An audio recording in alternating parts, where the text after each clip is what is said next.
Hello and नमस्कार दोस्तों, मेरा नाम है कंवरपाल सिंह और आज हम चर्चा करने वाले हैं क्लास 11th की हिस्ट्री की बुक का चैप्टर सेकंड का, जिसका नाम है तीन महाद्वीपों में फैला हुआ साम्राज्य। इससे पहले हमने चर्चा की थी चैप्टर फर्स्ट के ऊपर, जिसका नाम था लेखन कला और शहरी जीवन, जिसमें मुख्यतः हमने चर्चा की थी मेसोपोटामिया की सभ्यता के बारे में। और आज हम चर्चा करेंगे तीन महाद्वीपों में फैला हुआ साम्राज्य, अर्थात जो रोमन साम्राज्य है उसके संबंध में हम चर्चा करेंगे। इस वीडियो को मुख्यतः हमने 6 पार्ट में डिवाइड किया है। सबसे पहले हम रोमन साम्राज्य का सामान्य परिचय पढ़ेंगे, फिर उन ऐतिहासिक स्रोतों की चर्चा करेंगे जिनसे हमें रोमन साम्राज्य के बारे में जानकारी प्राप्त होती है। फिर रोमन साम्राज्य का राजनीतिक विकास है, उसके ऊपर हम चर्चा करेंगे। उसके बाद में हम चर्चा करेंगे धार्मिक और जो सामाजिक आधार है उसके ऊपर हम चर्चा करेंगे।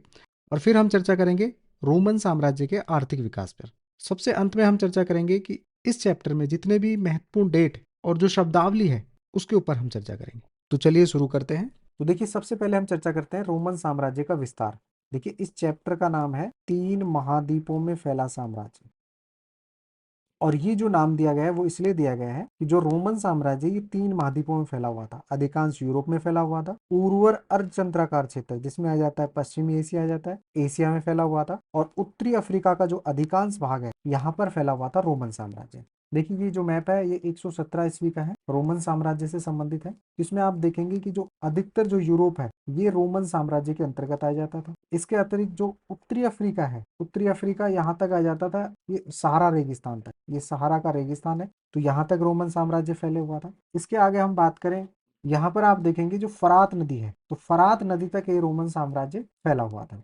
और बाद में रोमन साम्राज्य है ये दो भागों में डिवाइड हो जाता है। रोमन साम्राज्य का ये हिस्सा कहलाता है पश्चिमी रोमन साम्राज्य, और इधर वाला हिस्सा कहलाता है पूर्वी रोमन साम्राज्य, पूर्वी रोमन साम्राज्य। नेक्स्ट वीडियो में हम इसके ऊपर डिटेल से चर्चा करेंगे। तो यहाँ पर आप देखेंगे जो पश्चिमी जो रोमन साम्राज्य है इसकी राजधानी है वो रोम हो जाती है, और जो पूर्वी रोमन साम्राज्य है इसकी राजधानी बांजेटाइन हो जाती है, जिसे बाद में कुस्तुनतुनिया के नाम से जाना जाता है, कुस्तुनतुनिया के नाम से जाना जाता है, और वर्तमान में से इस्तांबुल के नाम से जाना जाता है। तो इसके ऊपर हम डिटेल से चर्चा करेंगे नेक्स्ट वीडियो में।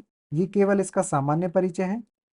अब हम चर्चा करते हैं कि रोमन साम्राज्य की जो सीमाएं थी वो कहाँ तक फैली हुई थी। ये जो मैप है ये यूरोप और उत्तरी अफ्रीका का मैप, इस मैप की सहायता से हम देखेंगे। यदि हम उत्तर की बात करें तो उत्तर में जो रोमन साम्राज्य था ये राइन और डैन्यूब नदी तक फैला हुआ था। ये डैन्यूब नदी है और ये राइन नदी है, यहाँ तक फैला हुआ था। दक्षिण की बात करें तो ये अफ्रीका का जो सहारा रेगिस्तान है, अफ्रीका का जो सहारा रेगिस्तान है यहाँ तक फैला हुआ था। पश्चिम की बात करें तो ये अटलांटिक महासागर तक फैला हुआ था। और यदि हम बात करें पूर्व की बात करें तो पूर्व में ये फैला हुआ था फरात नदी तक। ये दमिश्क के थोड़ा सा आगे आप जाओगे तो यहाँ पर एक फरात नदी आती है, तो फरात नदी तक है ये रोमन साम्राज्य फैला हुआ था। और यूरोप और अफ्रीका के बीच में पड़ता है भूमध्य सागर। इस भूमध्य सागर को उस समय रोमन साम्राज्य का हृदय कहा जाता था। अब हम देखते हैं एशिया के मैप को देखते हैं। ये पश्चिमी एशिया का मैप है।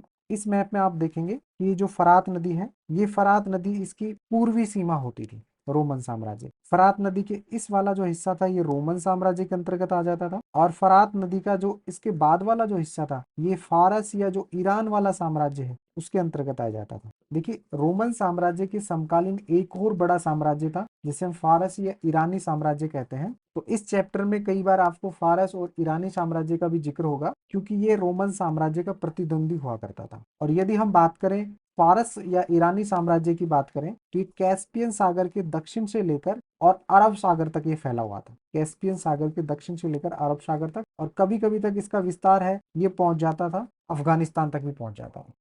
अब हम चर्चा करते हैं रोमन और ईरानी साम्राज्य के ऊपर चर्चा करते हैं। ईसा मसीह के जन्म से लेकर 7वीं शताब्दी के पूर्वार्ध में, अर्थात 630 ईस्वी के दशक तक की जो अवधि है, इसमें जो अधिकांश यूरोप हो गया, उत्तरी अफ्रीका हो गया, और मध्य पूर्वी जो विशाल क्षेत्र है एशिया का, ये कहा जाता था रोमन और ईरानी दो साम्राज्यों के अधीन ही आता था। ये तीन महाद्वीपों में फैले हुए थे दो साम्राज्य। और ईरानी साम्राज्य की हम बात करें तो ये कैस्पियन सागर के दक्षिण से पूर्वी अरब तक का जो समस्त क्षेत्र है, कभी कभी अफगानिस्तान के कुछ भाग भी इसमें आ जाते थे। यहाँ पर आप जो मैप देखेंगे, इस मैप में आप देखेंगे कि जो कैस्पियन सागर के दक्षिण से लेकर और ये जो अरब सागर है यहाँ, और कई बार अफगानिस्तान का कुछ क्षेत्र भी फारस के अंतर्गत आ जाता था। और जो दोनों साम्राज्य थे ये एक दूसरे के बिल्कुल पास थे। उन्हें भूमि की एक संकरी पट्टी, जिन्हें हम कहते हैं फरात नदी, वो अलग करती थी।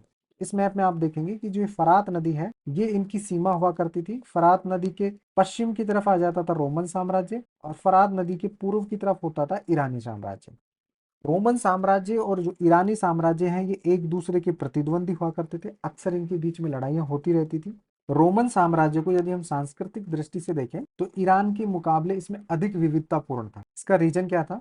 ईरानी साम्राज्य की बात करें तो इसमें अधिकतर दो वंशों ने शासन किया, पार्थियन और ससानी, और जिन लोगों पर इन्होंने शासन किया वो भी अधिकतर ईरानी थे। लेकिन इसके विपरीत अगर रोमन साम्राज्य की बात करें तो रोमन साम्राज्य तीन महाद्वीपों में फैला हुआ था। यूरोप यूरोप की संस्कृति अलग थी, अफ्रीका की अलग थी संस्कृति, और एशिया की संस्कृति अलग थी। तो यहाँ पर हम देखेंगे कि यूरोप, अफ्रीका और एशिया की संस्कृति भिन्न भिन्न थी, यहाँ की भाषाएं अलग अलग होती थी। तो जो रोमन साम्राज्य है ये राज्य क्षेत्रों संस्कृतियों का मिला जुला स्वरूप था, जो सरकार की एक साझी प्रणाली के द्वारा परस्पर संबंध था, अर्थात बंधा हुआ था।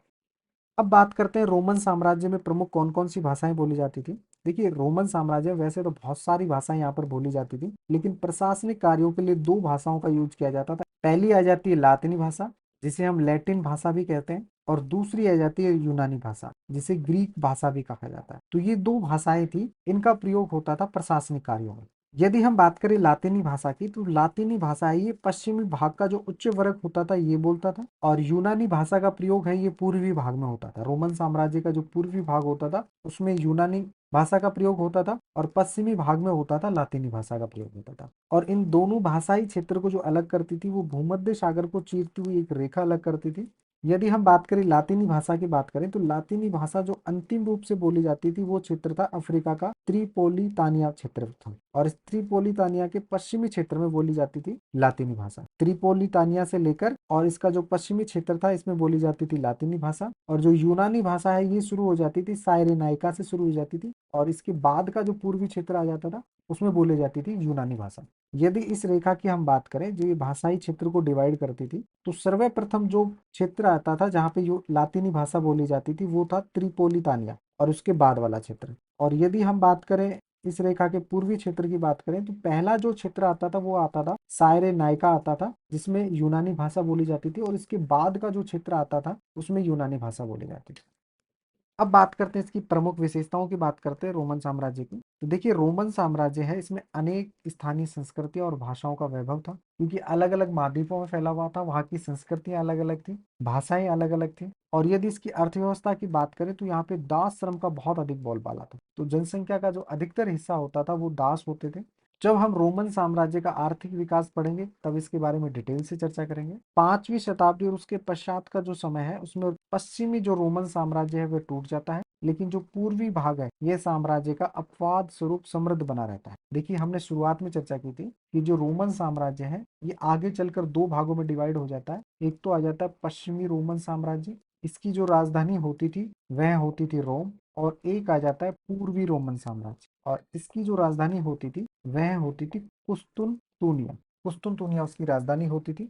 इसके बारे में हम डिटेल से अध्ययन करेंगे। तो यहाँ पर हम देखेंगे कि जो पश्चिमी रोमन साम्राज्य है ये धीरे धीरे टूट जाता है और बिखर जाता है, लेकिन पूर्वी रोमन साम्राज्य है ये अपने वैभव को बरकरार रखता है। और रोमन साम्राज्य की राजनीतिक इतिहास की बात करें तो इसमें तीन प्रमुख खिलाड़ी मिलेंगे आपको। पहला जो सम्राट मिलेगा, दूसरा जो अभिजात वर्ग मिलेगा, जो सीनेट होती थी, एक संस्था होती थी, उसी में अभिजात वर्ग ही होता था। और रोमन साम्राज्य से पहले रोमन गणतंत्र होता था, उसमें जो सबसे शक्तिशाली जो संस्था होती थी वो सीनेट होती थी। उसके बाद में आ जाती है सेना। तो जब ऑगस्टस प्रथम ने जब रोमन साम्राज्य की स्थापना की तो उसने सेना को अपने अधिकार में लिया, सेना को अपने पक्ष में लेता है, और फिर सीनेट यहाँ पर कमजोर हो जाती है, और रोमन साम्राज्य में है वो सम्राट शक्तिशाली होता है। लेकिन हम बात करें रोमन गणतंत्र की तो यहाँ पर सीनेट शक्तिशाली होता है। तो इसके ऊपर भी हम डिटेल से चर्चा करेंगे जब हम रोमन साम्राज्य का राजनीतिक विकास पढ़ेंगे उस टॉपिक में।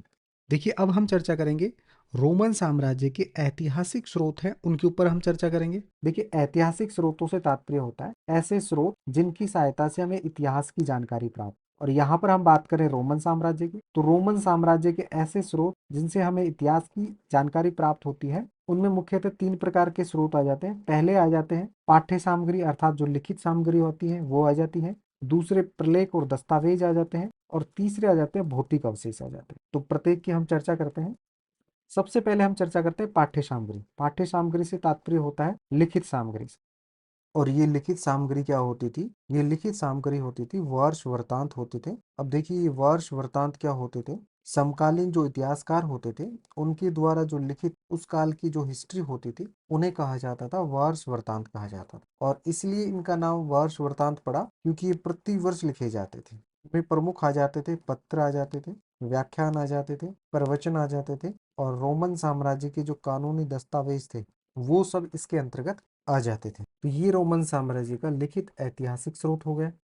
दूसरे जो प्रमुख ऐतिहासिक स्रोत आ जाते हैं उसमें प्रलेख और दस्तावेज आ जाते हैं। और प्रलेख और दस्तावेज की बात करें तो ये दो प्रकार के होते थे उस समय, एक अभिलेख होते थे और एक होते थे पेपाइरस। देखिए अभिलेख होते थे ये आमतौर पर जो कठोर सतह होती थी उस पर उत्कीर्ण होते। कठोर सतह जैसे पत्थर की सिलाएं हो गई, स्तंभ लेख हो गए, ठीक है, मिट्टी के बर्तन हो गए या ताम्र पत्र हो गए, धातु से बने जो पत्र होते थे वो होते थे। तो ये क्या होते थे? स्थायी होते थे और आसानी से नष्ट नहीं होते थे। और यदि हम रोमन साम्राज्य की बात करें तो इसमें जो आपको अभिलेख मिलेंगे वो दो भाषाओं में मिलेंगे, एक लातीनी भाषा में और दूसरे मिलेंगे यूनानी भाषाओं में। अब हम चर्चा करते हैं पेपाइरस पत्र की चर्चा करते हैं। देखिए पेपाइरस पत्र होते थे, ये होते थे पांडुलिपि होते थे। पांडुलिपि भी बोलते हैं इनको। पांडुलिपि या अंग्रेजी में कहते हैं इसे मेन्यू स्क्रिप्ट कहते हैं।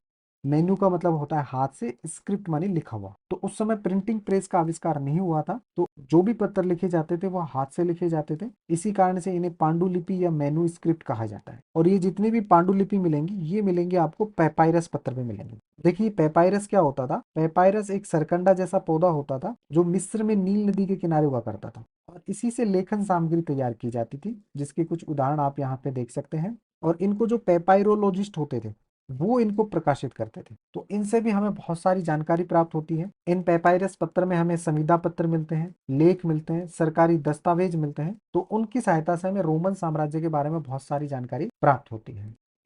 और सबसे अंत में हम चर्चा करते हैं भौतिक अवशेष। देखिए जब पुरातत्वविद होते हैं वो उत्खनन या क्षेत्र का सर्वेक्षण करते हैं तो उन्हें बहुत सारी वस्तुएं मिलते हैं और उन वस्तुओं की सहायता से हमें इतिहास के बारे में बहुत सारी जानकारी प्राप्त होती है। उनमें जैसे आ जाती है इमारतें आ जाती हैं, स्मारक आ जाती है, अन्य प्रकार की संरचनाएं आ जाती हैं, मिट्टी के बर्तन आ जाते हैं, सिक्के आ जाते हैं और पच्चीकारी का जो सामान आता है वो आ जाता है। तो इनकी सहायता से भी हमें रोमन साम्राज्य के बारे में बहुत सारी जानकारियां मिली हैं। तो ये हो गए भौतिक अवशेष। अब हम चर्चा करेंगे रोमन साम्राज्य के राजनीतिक विकास के ऊपर चर्चा करेंगे। इसके अंतर्गत हम पढ़ेंगे कि किस प्रकार से रोमन साम्राज्य का गठन हुआ, साथ ही रोमन साम्राज्य का जो आरंभिक काल था उसके संबंध में हम अध्ययन करेंगे। फिर हम अध्ययन करेंगे इसके परवर्ती पुरा काल। देखिए रोमन साम्राज्य को दो भागों में बांटा गया है, पूर्ववर्ती और परवर्ती। पूर्ववर्ती में आ जाता है इसका आरंभिक काल आ जाता है जो प्रारंभ से लेकर यानी 27 ईसा पूर्व से लेकर तीसरी शताब्दी तक माना जाता है इसका पूर्ववर्ती काल। और इसके जो बाद का काल है ये माना जाता है परवर्ती काल। तो इसके संबंध में हम पढ़ेंगे। साथ ही हम अध्ययन करेंगे कि रोमन साम्राज्य का जो अंत है वो कैसे हुआ। तो चलिए शुरू करते हैं। देखिए सबसे पहले हम चर्चा करते हैं कि रोमन साम्राज्य का गठन कैसे हुआ। तो देखिए रोमन साम्राज्य का गठन है ये हुआ था 27 ईसा पूर्व में और इसके जो प्रथम सम्राट थे वह थे ऑगस्टस। इससे पहले जो रोमन था ये रोमन गणतंत्र हुआ करता था और इस गणतंत्र का जो टाइम पीरियड था वह था 509 से 27 ईसा पूर्व के मध्य में। और इस गणतंत्र में तीन प्रमुख संस्थाएं होती थी। सबसे पहले आ जाती थी सीनेट आ जाती थी। सीनेट थी ये रोमन साम्राज्य की सबसे प्रमुख संस्था हुआ करती थी और अधिकतर जो निर्णय लेती थी वो सीनेट के द्वारा ही लिए जाते थे। इसके अंतर्गत जो कुलीन और जो अभिजात वर्ग के जो लोग होते थे, धनी वर्ग के जो लोग होते थे वो सेनेट में आते थे और इसके सदस्यों को कहा जाता था सेनेटर, जिसका अर्थ होता है पैट्रेस या पिता होता है। और इसका विवरण किया था इतिहासकार थे टैसिटस, उनके द्वारा इसका विवरण किया गया था। तो गणतंत्र काल में जो सबसे शक्तिशाली संस्था हुआ करती थी वह हुआ करती थी सीनेट। इसके अतिरिक्त जो दूसरी संस्था हुआ करती थी वह हुआ करती थी सभा। और इस सभा का जो प्रमुख कार्य होता था वो होता था कौंसिल का निर्वाचन करना। इस कौंसिल का जो निर्वाचन करने का जो प्रमुख कार्य होता था वह होता था सभा का। और ये प्रत्येक वर्ष अर्थात एक वर्ष के लिए कौंसिल का चुनाव किया जाता था और यह कौंसिल होती थी ये राज्य का प्रतिनिधित्व करती थी। और यहाँ पर जो कौंसिल की संख्या होती थी वो दो होती, एक ना होकर कौंसिल की जो संख्या होती थी वो दो होती थी। और इसके पीछे का जो रीजन होता था वह यह होता था ताकि कौंसिल कभी भी अपने आप को तानाशाह या निरंकुश घोषित ना करे। और इसको जो सलाह देने का जो कार्य किया करती थी वह क्या करती थी, सीनेट किया करती थी। तो इस प्रकार से गणतंत्र के अंतर्गत सीनेट एक प्रमुख संस्था होती थी जो लगभग राज्य के समस्त निर्णय लिया करती थी। यहाँ पर जो कौंसिल होती थी वो केवल एक रबर की मोहर की तरह होती थी, उसे सेनेट की प्रत्येक सलाह मानने के लिए बाध्य होना पड़ता था।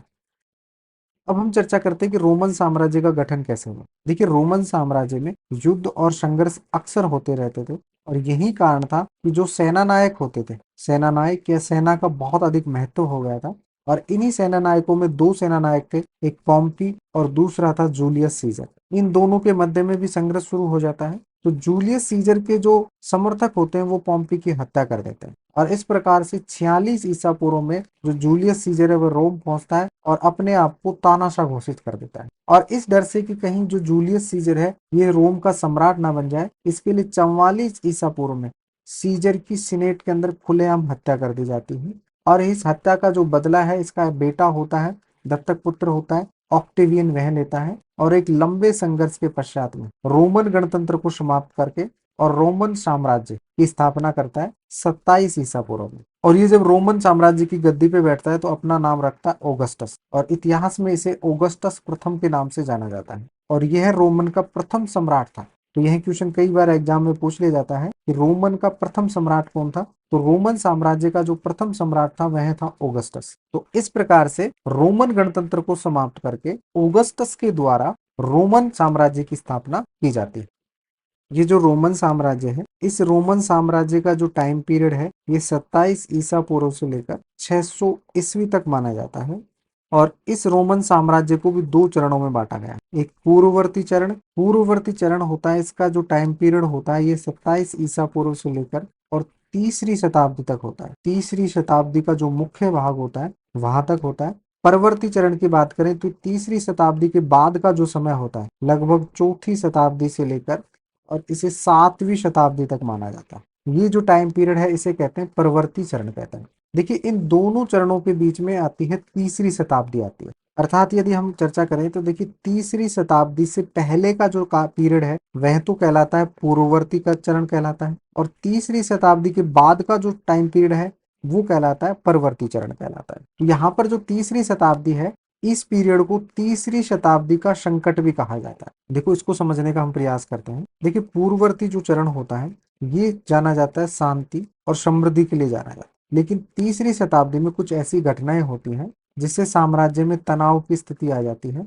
और इस तनाव का जो प्रमुख कारण होता है वह होता है ईरान, अर्थात से प्राचीन काल में फारस के नाम से जाना जाता है। इस समय एक वंश आता है ससानी वंश। ये काफी शक्तिशाली वंश होता है और इसने लगभग 15 वर्षों में ही अपनी जो सीमा है ये फरात नदी तक पहुंचा लेता है। फरात नदी होती है ये ईरान और रोमन साम्राज्य की सीमा रेखा मानी जाती है। फरात नदी का जो पश्चिमी हिस्सा होता है ये तो माना जाता है सीमा रोमन साम्राज्य की और इसका जो पूर्वी हिस्सा होता है ये जो सीमा मानी जाती है ये मानी जाती है ईरान साम्राज्य। तो इस प्रकार से जो तीसरी शताब्दी का जो पहले का जो टाइम पीरियड है ये माना जाता है पूर्ववर्ती चरण और तीसरी शताब्दी के जो बाद का जो टाइम पीरियड है ये माना जाता है परवर्ती चरण माना जाता है।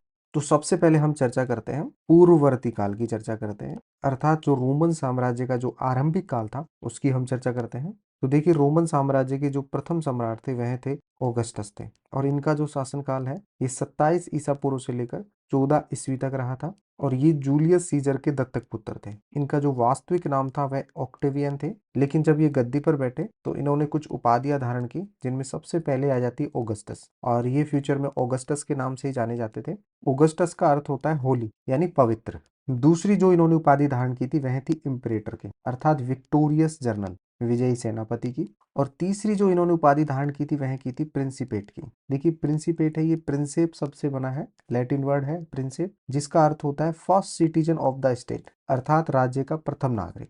और यह उपाधि इन्होंने इसलिए धारण की थी ताकि ये सेनेट को खुश रख सके। यहाँ पर ऑगस्टस यही प्रूव करना चाहता था कि वह कोई निरंकुश शासक नहीं है, केवल वह राज्य का प्रथम नागरिक है। देखिए, साम्राज्य की स्थापना के बाद में सेनेट कमजोर हो चुकी थी, लेकिन इतनी भी कमजोर नहीं हुई थी कि उसे खुश ना रखा जाए। और जितनी भी आपको रोमन साम्राज्य के बारे में बुक मिली है वो दो भाषाओं में मिलती है, एक तो लैटिन भाषा और एक मिलती है ग्रीक भाषा में। और ये जितनी भी बुक्स हैं ये सभी की सभी बुक जो सेनेटर होते थे उनके द्वारा लिखी जाती थी। तो यहाँ पर कौन सम्राट अच्छा है या बुरा है वह इस बात पर डिपेंड करता था कि उसका सेनेट के साथ व्यवहार कैसा है। और सबसे बुरे सम्राट वो माने जाते थे जो सेनेट के प्रति शत्रुता रखते हो, उसे शक की नजर से देखते हो, वो सम्राट ज्यादा बुरे माने जाते थे। क्योंकि अधिकतर जो बुक्स लिखी गई थी वो सेनेट के द्वारा ही लिखी गई थी, जो सेनेटर होते थे उनके द्वारा लिखी गई थी। अब बात करें हम ऑगस्टस की बात करें तो देखिए ऑगस्टस का जो काल है ये रोमन संस्कृति का स्वर्ण युग कहा जाता है और इसे रोमन पीस के नाम से भी जाना जाता है क्योंकि एक लंबे संघर्ष और युद्ध के पश्चात में काफी लंबे समय तक लगभग प्रथम और द्वितीय शताब्दी इन 2 शताब्दियों तक रोमन साम्राज्य में शांति बनी रही। ऑगस्टस के बाद में जो दूसरे सम्राट बनते हैं वह बनते हैं ऑगस्टस के ही दत्तक पुत्र होते हैं टिबेरियस, तो टिबेरियस बनते हैं। इसके अतिरिक्त जो पूर्ववर्ती काल की हम बात करें रोमन साम्राज्य के जो आरंभिक काल की बात करें तो उनमें केवल हम कुछ प्रमुख सम्राटों का ही जिक्र कर रहे हैं जिनमें आ जाते हैं सम्राट त्राजान आते हैं। तो देखिए ऑगस्टस के बाद में पहले सम्राट थे जिन्होंने साम्राज्य विस्तार का अभियान चलाया और इन्होंने फरात नदी के क्षेत्रों को पार करके निरर्थक अधिकार कर लिया। देखिए हमने पढ़ा था कि जो रोमन साम्राज्य की जो पूर्वी सीमा थी ये फरात नदी निर्धारित करती थी और इस नदी के बाद में जो सीमा लगती थी वो फारस या ईरान, जैसे फारस भी कहते हैं और ईरान कहते हैं, उस राज्य की लगती थी। लेकिन सम्राट जो त्राजान था उन्होंने फरात नदी को पार कर भी कुछ क्षेत्रों पर अधिकार कर लिया और इसका सपना था भारत विजय का सपना था। तो ये काफी इंपॉर्टेंट है, कई बार पूछ लिया जाता है कि किस रोमन सम्राट का जो सपना था वो भारत विजय का था, तो वह रोमन सम्राट थे, सम्राट त्राजान थे। इसके बाद में जो अन्य शासक आ जाते हैं वह आ जाते हैं गैलिनस। इन्होंने एक प्रमुख परिवर्तन ये किया कि सेनेटरों को सैनिक कमान से हटा दिया और जो प्रांत के जो अभिजात वर्ग होते थे, नए नए जो प्रांत बन रहे थे उनके अभिजात वर्गों को इस पोस्ट पर बैठा देता है। इसके पीछे गैलिनस का उद्देश्य होता है सेनेटर को कमजोर करना, सेनेट को कमजोर करना ताकि उसका सैनिक गतिविधियों में कोई हस्तक्षेप ना हो, क्योंकि अधिकतर सेनेटर अभी भी गणतंत्र में वापस लौटने का सपना देख रहे थे। तो इसीलिए गैलिनस ने क्या किया कि सेनेटरों को सैनिक कमान से हटा दिया। अब हम चर्चा करते हैं कि देखिए रोमन साम्राज्य की राजनीति में 3 मुख्य खिलाड़ी थे। सबसे ऊपर आ जाते हैं सम्राट आ जाते हैं, फिर उसके बाद में अभिजात वर्ग आ जाता था जो उच्च वर्ग होता था, और सम्राट और सेनेट यानी अभिजात वर्ग के पश्चात में जो तीसरी प्रमुख संस्था थी वो सेना हुआ करती थी। और रोमन साम्राज्य में अलग अलग सम्राटों की सफलता इसी बात पर निर्भर करती थी कि वह सेना पर कितना नियंत्रण रख पाते हैं। देखिए ऑगस्टस था, ऑगस्टस रोमन सम्राट ही इसलिए बन पाया क्योंकि उसका सेना पर कंप्लीट कंट्रोल था और ये सैनिक कई बार क्या करते थे अपने वेतन और सुविधाओं के लिए आंदोलन करते रहते थे और रोमन साम्राज्य में जब सेनाएं विभाजित हो जाती थी तो उसका परिणाम होता था गृह युद्ध। अब हम चर्चा करते हैं रोमन सेना। देखिए रोमन सेना थी ये एक व्यावसायिक सेना थी और प्रत्येक सैनिक को नगद वेतन दिया जाता था, तो ये वेतन भोगी सैनिक होते थे और यह उस समय की बहुत बड़ी उपलब्धि थी। वेतन भोगी सेना का होना रोमन साम्राज्य के लिए एक बहुत बड़ी विशेषता या उपलब्धि थी और सैनिकों को कम से कम 25 वर्ष की सेवा करनी पड़ती थी। और यदि हम बात करें चौथी शताब्दी में तो चौथी शताब्दी में लगभग 6 लाख सैनिक थे रोमन साम्राज्य के पास में। जबकि इसके विपरीत हम बात करें फारस या ईरान की बात करें तो फारस और जो ईरान है इसमें जो सेना होती थी ये बलात् भर्ती वाली सेना होती थी, जबकि रोमन सेना वेतन भोगी सेना हुआ करती थी। अब देखिए बलात् भर्ती वाली सेना क्या होती थी, कुछ वर्ग विशेष होते थे ईरान में जिनके लिए अनिवार्य होता था सेना में भर्ती होना, उन्हें कहा जाता है बलात् भर्ती वाली सेना। देखिए रोमन साम्राज्य में जो सिंहासन होता था ये पारिवारिक वंश क्रम पर आधारित होता था, अर्थात पिता का राज्य है वो पुत्र को मिलेगा चाहे वह नैसर्गिक हो या फिर ग्रहण किया हुआ दत्तक पुत्र हो। फॉर एग्जाम्पल के लिए जैसे ऑगस्टस के कोई पुत्र नहीं था टिबेरियस, उसको गोद लिया था, वहीं ऑगस्टस के बाद में फिर शासक बना था और जो रोमन सेना थी वह भी इस सिद्धांत को मानती थी।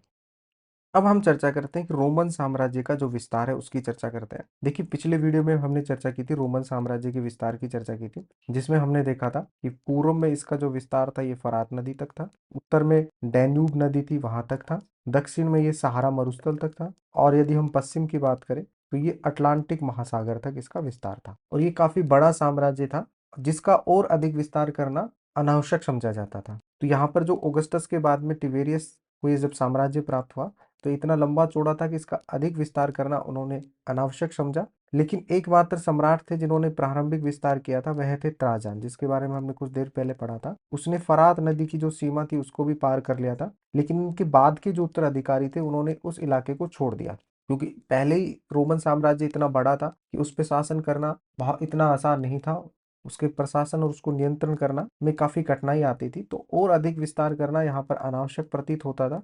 देखिए रोमन साम्राज्य का प्रत्येक शासन का क्रमिक रूप से फिर धीरे धीरे विस्तार होता गया। अनेक जो इसके आश्रित राज्य थे उनको बाद में रोम के प्रांतीय राज्य में सम्मिलित कर लिया गया था। इसके अतिरिक्त जो निकटवर्ती पूर्व राज्य थे, देखिए निकटवर्ती पूर्व राज्य बोला जाता है जो भूमध्य सागरीय है, भूमध्य सागरीय जो प्रदेश है उनके बिल्कुल जो पूर्व में स्थित जो राज्य होते हैं उनको बोला जाता है निकटवर्ती राज्य। एक तो उनको रोमन साम्राज्य में मिला लिया जाता है। इसके अतिरिक्त दूसरी शताब्दी के प्रारंभिक वर्षों में जो फरात नदी के जो पश्चिम में स्थित राज्य थे, जैसे फरात नदी है इसके जो पश्चिम में स्थित राज्य थे उनको हड़प लिया जाता था। और ये राज्य थे ये इतने समृद्ध थे, उदाहरण के लिए हेरोड राज्य की बात करें तो यहाँ से प्रतिवर्ष 54 लाख दिनारियस के बराबर आमदनी होती थी। देखिए दिनारियस क्या होते थे? दिनारियस एक उस समय का रोमन साम्राज्य का चांदी का सिक्का होता था जिसका वजन होता था 4.5 ग्राम। ये विशुद्ध चांदी का सिक्का होता था। और दूसरी सदी में जो रोमन साम्राज्य है ये अपने चरम उत्कर्ष पर था और इसका विस्तार है ये स्कॉटलैंड से आर्मेनिया की सीमाओं तक और दक्षिण में सहारा और पूर्व में फरात नदियां इससे भी कभी कई बार आगे तक फैल जाता था। अब हम चर्चा करते हैं कि रोमन साम्राज्य का प्रशासन है वो कैसे चलता है। देखिए रोमन साम्राज्य का व्यवस्था चलाने के लिए आज जैसी कोई सरकार नहीं थी। जैसे हम भारत सरकार की बात करें तो जैसे भारत देश है, भारत को फिर अनेक प्रांतों में डिवाइड किया गया है, प्रांतों को फिर जिलों में डिवाइड किया गया है, जिलों को तहसील में, तहसील को फिर गाँव में डिवाइड किया गया है। तो इस प्रकार की कोई व्यवस्था नहीं होती थी। वहां पर जो प्रशासन चलाने के लिए सबसे प्रमुख जो होते थे वो होते थे नगर, या हम कह सकते हैं शहर। तो इन्हीं के माध्यम से रोमन साम्राज्य में प्रशासन चलाया जाता था।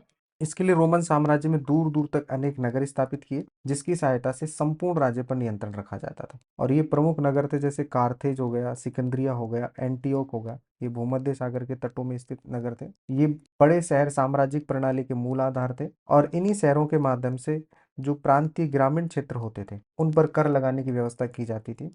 देखिए कोई भी शहर है ये दूसरे शहर के अंडर नहीं आता था। एक शहर के अंदर बहुत सारे गांव आ सकते थे लेकिन कोई भी एक शहर है वह दूसरे शहर के अंतर्गत नहीं आता था। लेकिन शाही अनुकंपा या नाराजगी से कई बार क्या होता था, जैसे गांव होते थे उनको दर्जा बढ़ाकर उनको शहरों का दर्जा दे दिया जाता था और यदि सम्राट नाराज है तो शहरों को गांवों का दर्जा दे दिया जाता था। तो ऐसा अक्सर होता रहता था।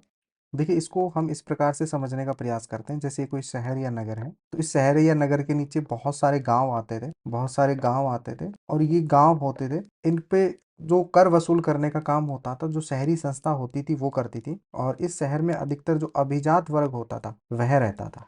तो इस प्रकार से एक नया उच्च वर्ग भी रोमन साम्राज्य में आ जाता है जो सेनेट के समान ही शक्तिशाली होता है और धीरे धीरे सेनेट से भी ज्यादा शक्तिशाली हो जाता है। तो ये जो स्थानीय उच्च वर्ग था ये रोमन साम्राज्य की कर वसूली और अपने क्षेत्र में प्रशासन के कार्यों में पर्याप्त सहायता देता था रोमन साम्राज्य को। दूसरी और तीसरी शताब्दी की बात करें तो अधिकांश जो प्रशासक थे या जो सैनिक अधिकारी थे ये इन्हीं उच्च प्रांतीय वर्गों से होते थे और इनका एक नया सम्भ्रांत वर्ग बन गया था, उच्च वर्ग बन गया था जो सेनेट के जो सदस्य थे उनकी तुलना में कहीं अधिक शक्तिशाली था। और इनके शक्तिशाली होने की वजह थी क्योंकि इनको सम्राट का समर्थन प्राप्त था और सम्राट का समर्थन इसलिए इनको प्राप्त था क्योंकि ये सम्राट को कर वसूल करके देते थे और जो प्रांतीय सरकारें होती थी उनमें ये सहायता करते थे। और जैसे जैसे ये नया सम्रांत वर्ग शक्तिशाली हुआ तो सम्राट गैलिनस था इसने जो सेनेटर थे उनको सैनिक कमान से हटा दिया ताकि जो सेनेटर थे वो अधिक शक्तिशाली ना हो सके। और ये जो नया उच्च वर्ग था ये सम्राट के प्रति वफादार होता था और नए वर्ग की स्थिति शक्तिशाली बना दी। देखिए रोम की बात करें तो रोम एक ऐसा नगर या शहरी केंद्र होता था जिसके अपने दंडनायक होते थे, मजिस्ट्रेट होते थे, नगर परिषद होते थे और इसका अपना एक सुनिश्चित राज्य क्षेत्र होता था जिसके अधिकार में आने वाले कई गांव सम्मिलित होते थे जिनसे एक टैक्स वसूल करते थे और ये टैक्स फिर रोमन साम्राज्य को जाता था। अब हम चर्चा करते हैं शहरी जीवन के बारे में। देखिए शहरों का जो जीवन था वो गांवों के जीवन से काफी अच्छा था क्योंकि शहर में रहने वाले लोगों का एक लाभ ये था कि वहां पर खाने की कोई कमी नहीं होती थी, साथ ही अकाल के दिनों में ग्रामीण इलाकों की तुलना में बेहतर सुविधाएं प्राप्त होने की संभावनाएं रहती थी। क्योंकि गांवों में लोग क्या करते थे, जैसे ही खेती होती थी तो अधिकतर जो अनाज उत्पन्न होता था वो शहर वाले जो लोग होते थे वो उसे खरीद लेते थे।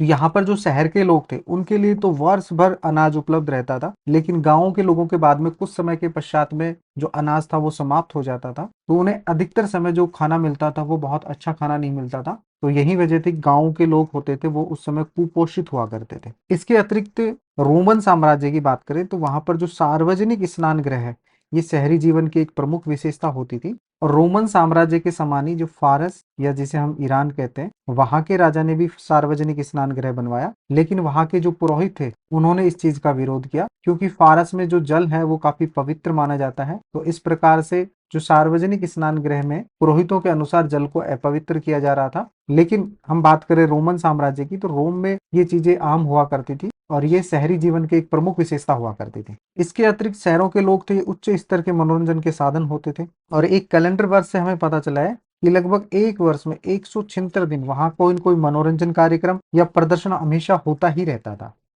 अब हम चर्चा करते हैं तीसरी शताब्दी के संकट की बात करें। देखिए, प्रथम 2 शताब्दियां थी, ये शांति, समृद्धि और आर्थिक विस्तार की प्रतीक थी। जबकि तीसरी शताब्दी में जो आंतरिक तनाव बढ़ जाता है, और उसके बढ़ने के 2 कारण होते हैं। एक तो इनका प्रतिद्वंदी जो साम्राज्य होता है ईरान, या जिसे हम कहते हैं फारस, वो होता है। दूसरा जो होता है वो होता है जर्मन और इसके आसपास की जो जनजातियां थी, इन्होंने डैन्यूब नदी के आसपास आक्रमण करना शुरू कर दिया था। तो 2 प्रमुख कारण होते हैं। तो सबसे पहले हम ईरान की बात करते हैं। तो देखिए, ईरान में 225 ईसा पूर्व में एक आक्रामक वंश है जिसे ससानी वंश के नाम से जाना जाता है, ये उभर कर सामने आया। और यह वंश है, ये मात्र 15 वर्ष, जो कि बहुत ही कम अवधि थी, तीव्र गति से फरात नदी तक फैल जाता है। इसके अतिरिक्त जो एक शापुर प्रथम है, ईरान के शासक थे, इनके 3 भाषाओं में खुदा हुआ एक शिलालेख मिला है। उसमें उसने दावा किया है कि उसने रोमन सेना को पराजित किया और एंटियोक तक अधिकार कर लिया था।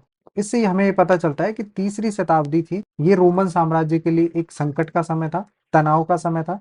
ईरानी साम्राज्य के अलावा जो जनजातियां थी, जर्मन जनजातियां थी, 233 से 280 ईस्वी के मध्य में ये जो जर्मन जनजातियां थी, जिसमें अल्लामनाई, फ्रैंक और गोथ आ जाती है, इन्होंने जो राइन और डैन्यूब नदी की जो सीमाएं थी उनकी ओर बढ़ना प्रारंभ कर दिया था। इसी कारण से जो रोम की सेना थी, ये डैन्यूब से आगे के क्षेत्र से पीछे हटने के लिए मजबूर हो गई थी। कि जो रोमन साम्राज्य था, इसकी जो पूर्वी सीमा थी ये फरात नदी तक थी, और जो इसकी उत्तरी सीमा थी यह थी डैन्यूब नदी तक। डैन्यूब और दूसरी नदी थी राइन नदी तक फैली हुई थी। तो हम यहाँ पर देख रहे हैं कि जो उत्तर की ओर से जो आक्रमण हो रहे हैं वो तो कर रहे हैं जर्मन जनजातियों के द्वारा हो रहे हैं। दूसरी तरफ फरात नदी जो पूर्व की तरफ है, यहाँ से जो आक्रमण हो रहे हैं वो ईरान के ससानी वंश के द्वारा हो रहे हैं। तो 2 तरफ से रोम साम्राज्य के ऊपर आक्रमण हो रहे हैं। और यही वजह है कि रोमन साम्राज्य के लिए तीसरी शताब्दी का जो समय था ये संकट का समय था। और रोम निवासी जो इन जर्मन आक्रमणकारी थे, इनको विदेशी बर्बर कहते थे। और हमें तीसरी शताब्दी के संकट से इसी बात का पता चलता है कि तीसरी शताब्दी में थोड़े थोड़े अंतर में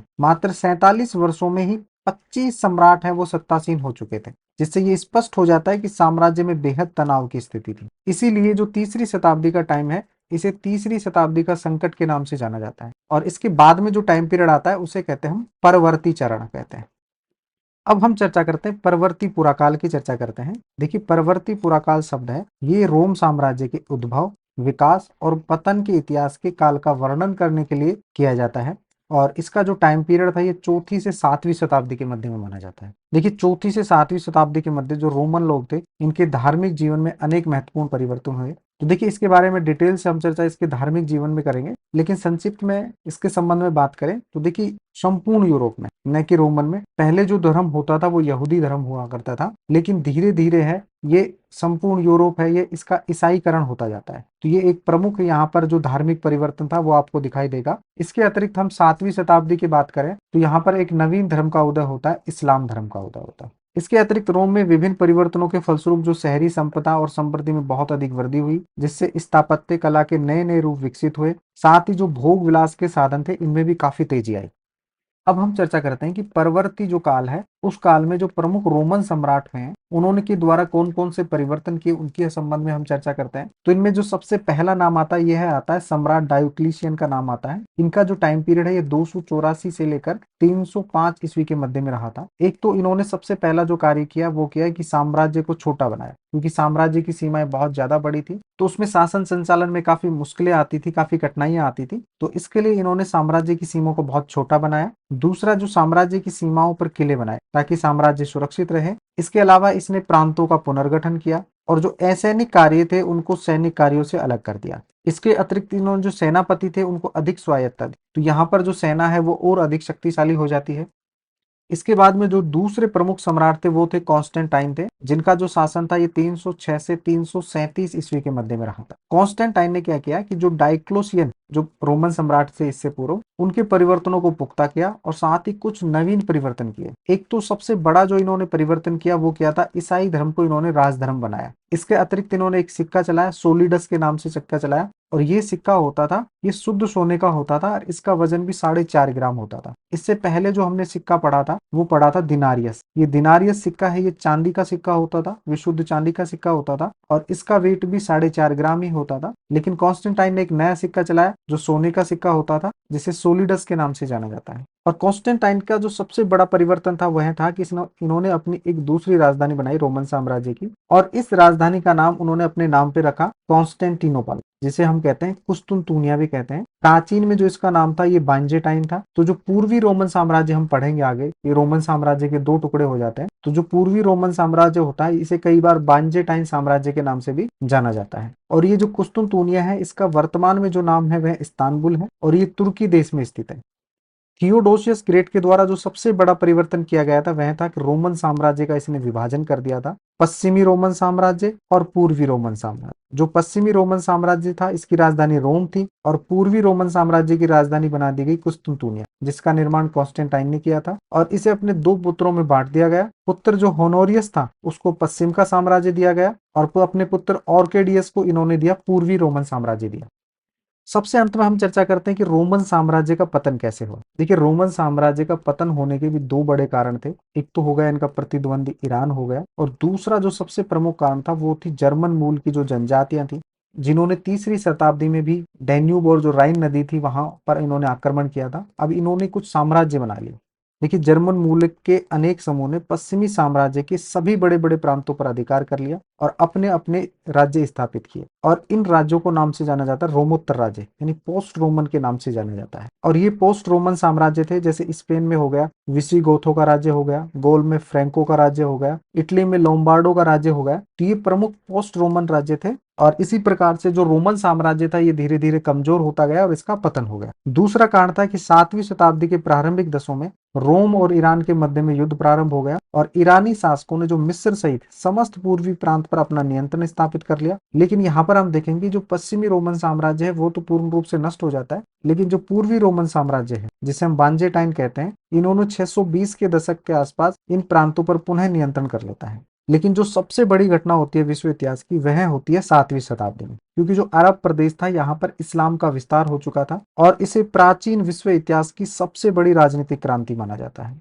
और फिर धीरे धीरे क्या होता है कि रोमन साम्राज्य का अंत हो जाता है। अब हम चर्चा करेंगे रोमन साम्राज्य का धार्मिक और जो सामाजिक आधार है उसके ऊपर हम चर्चा करेंगे। लेकिन सबसे पहले हम चर्चा करेंगे धार्मिक आधार पर और उसके बाद में हम चर्चा करेंगे सामाजिक आधार पर। देखिए, रोमन साम्राज्य का हम धार्मिक आधार देखेंगे तो ये जो धार्मिक आधार था ये बहुदेववाद पर आधारित था, क्योंकि जो यूनानी और रोमन वासियों की जो परंपराएं थी, ये धार्मिक संस्कृतियां थी, ये बहुदेववादी थी। बहुदेववादियों से तात्पर्य होता है कि ये लोग एक देवता में विश्वास न कर अनेक देवताओं में विश्वास करते थे, क्योंकि यहाँ के लोग अनेक पंथों और उपासना पद्धतियों में विश्वास रखते थे। और यही वजह थी कि अनेक देवी देवताओं की पूजा किया करते थे, जिनमें प्रमुखता आ जाते हैं रोमन इतावली देवता आ जाते हैं, यूनानी देवता आ जाते हैं, पूर्वी देवी देवता आ जाते हैं। तो ये इन सब की पूजा किया करते थे। और इनमें जो मुख्य देवता हुआ करते थे वो थे जुपिटर हो गए, जूनो, मिनर्वा और मार्स हो गए, ये इनके प्रमुख देवता हुआ करते थे। और इन्होंने हजारों मंदिर बनाए, इन देवताओं के हजारों मठ बनवाए और देवालय की स्थापना की। और ये जो बहुदेववादी थे ये स्वयं को किसी एक नाम से नहीं पुकारते। देखिए, जैसे हम हिंदू धर्म की बात करें, भगवान शिव को मानने वाले वो अपने आप को शैव कहते हैं, भगवान विष्णु को मानने वाले अपने आप को वैष्णव कहते हैं, अलग अलग नामों से पुकारते हैं। तो ठीक उसी प्रकार से ये लोग भी अपने आप को किसी एक नाम से नहीं पुकारते थे। देखिए, रोमन साम्राज्य का अन्य जो बड़ा धर्म था वह था यहूदी धर्म था। देखिए, रोम की नहीं संपूर्ण यूरोप में ईसाई धर्म से पहले जो सबसे बड़ा धर्म हुआ करता था वह यहूदी धर्म ही हुआ करता था। और ये जो यहूदी धर्म है ये एकाश्म नहीं था। इसका अर्थ हो गया कि जो परवर्ती पुरा काल है, यहाँ पर यहूदी धर्म में अनेक विविधताएं मौजूद थी। देखिए, यहाँ पर हम एकाश्म का अर्थ समझते हैं। देखिए, वैसे तो एकाश्म का आशय होता है चट्टान का एक बड़ा टुकड़ा। शाब्दिक अर्थ की बात करें तो हम इसका अर्थ हो जाएगा चट्टान का बड़ा टुकड़ा। लेकिन यहाँ पर हम इस शब्द का प्रयोग कर रहे हैं मानव इकाइयों के लिए कर रहे हैं, जब समाज और संस्कृति में विविधताओं की तो कमी हो और आंतरिक एक रूपता दिखाई दे तो वह समाज और संस्कृति एकाश्म कहलाती है। अर्थात उसमें विविधताएं तो बहुत कम होनी चाहिए और आंतरिक एक रूपता दिखाई दे, ऐसी समाज या संस्कृति को कहा जाता है एकाश्म। लेकिन यहूदी धर्म इससे विपरीत था, ये एकाश्म नहीं था। इसमें बहुत सारी विविधताएं मौजूद थी, आंतरिक एक रूपता बहुत कम थी। और यहूदी धर्म था ये स्वयं भी बहुदेववाद को मानने वाला था। यही वजह थी कि जो ईसाई धर्म के प्रचारक थे ईसाई धर्म के जो प्रचारक थे, इन्होंने इस बहुदेववाद का विरोध किया और लगभग चौथी और पांचवी शताब्दियों में संपूर्ण रोमन साम्राज्य का ईसाईकरण कर दिया गया। और यह ईसाईकरण है एक क्रमिक और जटिल प्रक्रिया थी। देखिए, हम चर्चा करते हैं कि अब ईसाईकरण क्या होता है। इस प्रक्रिया के अंतर्गत क्या किया जाता है कि ईसाई धर्म को विभिन्न समुदायों के मध्य विस्तारित किया जाता है और उसको वहां पर एक प्रमुख धर्म बना दिया जाता है। इसे कहा जाता है ईसाईकरण। यहाँ तक कि जो रोमन सम्राट थे कॉन्स्टेंटाइन, उन्होंने भी ईसाई धर्म को राजधर्म घोषित कर दिया था। यहाँ पर हम चर्चा करते हैं कि साम्राज्य का ईसाईकरण होने के पीछे क्या वजह थी, क्योंकि हमने देखा कि जो प्राचीन रोमन और यूनानी जो देवी देवता थे, इसके अतिरिक्त जो यहूदी धर्म थे, ये सभी बहुदेववाद पर आधारित थे, बहुदेववाद को मानने वाले थे। और ईसाई जो धर्म प्रचारक थे, इन्होंने इन्हीं बहुदेववादों का विरोध किया, इनके धार्मिक रीति रिवाजों का लगातार विरोध किया। लेकिन ये बहुदेववाद है, ये पश्चिमी प्रांत से आसानी से गायब नहीं हुआ था, इसमें बहुत ज्यादा टाइम लगा था। देखिए, चौथी शताब्दी से पहले की हम बात करें, तो जितने भी धर्म और समुदाय थे, इनके बीच में जो सीमाएं थी वो इतनी गहरी और कठोर नहीं थी जितनी कि चौथी शताब्दी के बाद में हो गई। और इसके पीछे का रीजन था शक्तिशाली बिशप। ईसाई धर्म में बिशप एक शक्तिशाली पद होता था और इन्हीं शक्तिशाली बिशपों ने अपने अनुयायियों को कड़ाई से धार्मिक विश्वासों और रीति रिवाजों का पालन करने का पाठ पढ़ाया। और यही वजह थी कि संपूर्ण रोमन साम्राज्य का ईसाईकरण हो गया।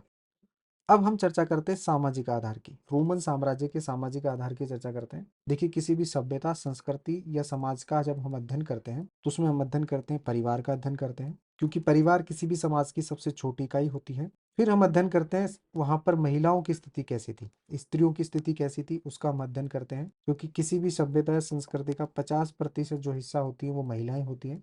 फिर हम अध्ययन करेंगे कि रोमन साम्राज्य में साक्षरता के बारे में अध्ययन करेंगे, साथ ही उनकी संस्कृति के बारे में अध्ययन करेंगे, और सबसे अंत में हम अध्ययन करेंगे सामाजिक श्रेणियों का अध्ययन करेंगे कि जो रोमन समाज था वो कितने समूहों में बटा हुआ था, उसके संबंध में हम अध्ययन करेंगे। तो सबसे पहले हम चर्चा करने वाले हैं, यहाँ पर परिवार की चर्चा करने वाले हैं। देखिए, रोमन साम्राज्य का जो परिवार था, ये एकल परिवार को मानते थे। ये संयुक्त परिवार में विश्वास न कर कर एकल परिवार में विश्वास करते थे। और एकल परिवार से तात्पर्य होता है जिसमें पुरुष, पत्नी और केवल उसके बच्चे हों, उसे कहा जाता है एकल परिवार। और ये जब बच्चे या इसके पुत्र होते थे, ये जब वयस्क हो जाते थे, तो ये अपने परिवार के साथ नहीं रहते थे। वयस्क भाई भी होते थे, वो भी बहुत कम साझे परिवार में रहते थे। तो रोमन साम्राज्य की एक सबसे बड़ी विशेषता ये थी कि इनमें जो दास होते थे, जो गुलाम होते थे, उनको भी परिवार का हिस्सा माना जाता था, उनको भी परिवार में सम्मिलित किया जाता था। और ये रोमन वासियों के लिए परिवार की एक अवधारणा होती थी कि दास भी उनके परिवार का हिस्सा होंगे। अब हम चर्चा करते हैं स्त्रियों की स्थिति के बारे में चर्चा करते हैं। सबसे पहले हम चर्चा करते हैं संपत्ति के अधिकार की बात करते हैं। देखिए, रोमन साम्राज्य में स्त्रियों को संपत्ति का अधिकार प्राप्त था। जब स्त्री का विवाह होता था, जो उसे दहेज मिलता था अपने पिता के द्वारा, तो उस दहेज पर तो पति का अधिकार होता था, लेकिन जो उसके पिता की संपत्ति होती थी, पिता की संपत्ति पर पूर्ण रूप से महिला का अधिकार होता था। वह अपनी संपत्ति को पति को ट्रांसफर नहीं करती थी, हस्तांतरण नहीं करती थी। तो इस प्रकार से आप देखेंगे कि रोमन कानून के अनुसार जो पति पत्नी होते थे, ये संयुक्त रूप से एक वित्तीय हस्ती नहीं होते थे, बल्कि अलग अलग दो वित्तीय हस्तियां होती। क्योंकि हमने देखा कि महिला को जो विवाह के समय जो दहेज मिलता था अपने पिता से, वह तो पति के पास चला जाता था, किंतु जो महिला होती थी वह अपने पिता की मुख्य उत्तराधिकारी बनी रहती और पिता की मृत्यु के बाद में उस संपत्ति की स्वतंत्र मालिक बन जाती थी। और ये जो संपत्ति उसे अपने पिता से मिलती थी दहेज के अतिरिक्त, इसकी वह स्वयं अधिकारी होती थी, इसका हस्तांतरण वो अपने पति को नहीं करती थी। यही वजह थी कि रोमन कानून में पति पत्नी दो अलग अलग वित्तीय हस्तियां हुआ करती थी। इस प्रकार से रोम में महिलाओं को संपत्ति के स्वामित्व और संचालन की व्यापक कानूनी अधिकार प्राप्त थे।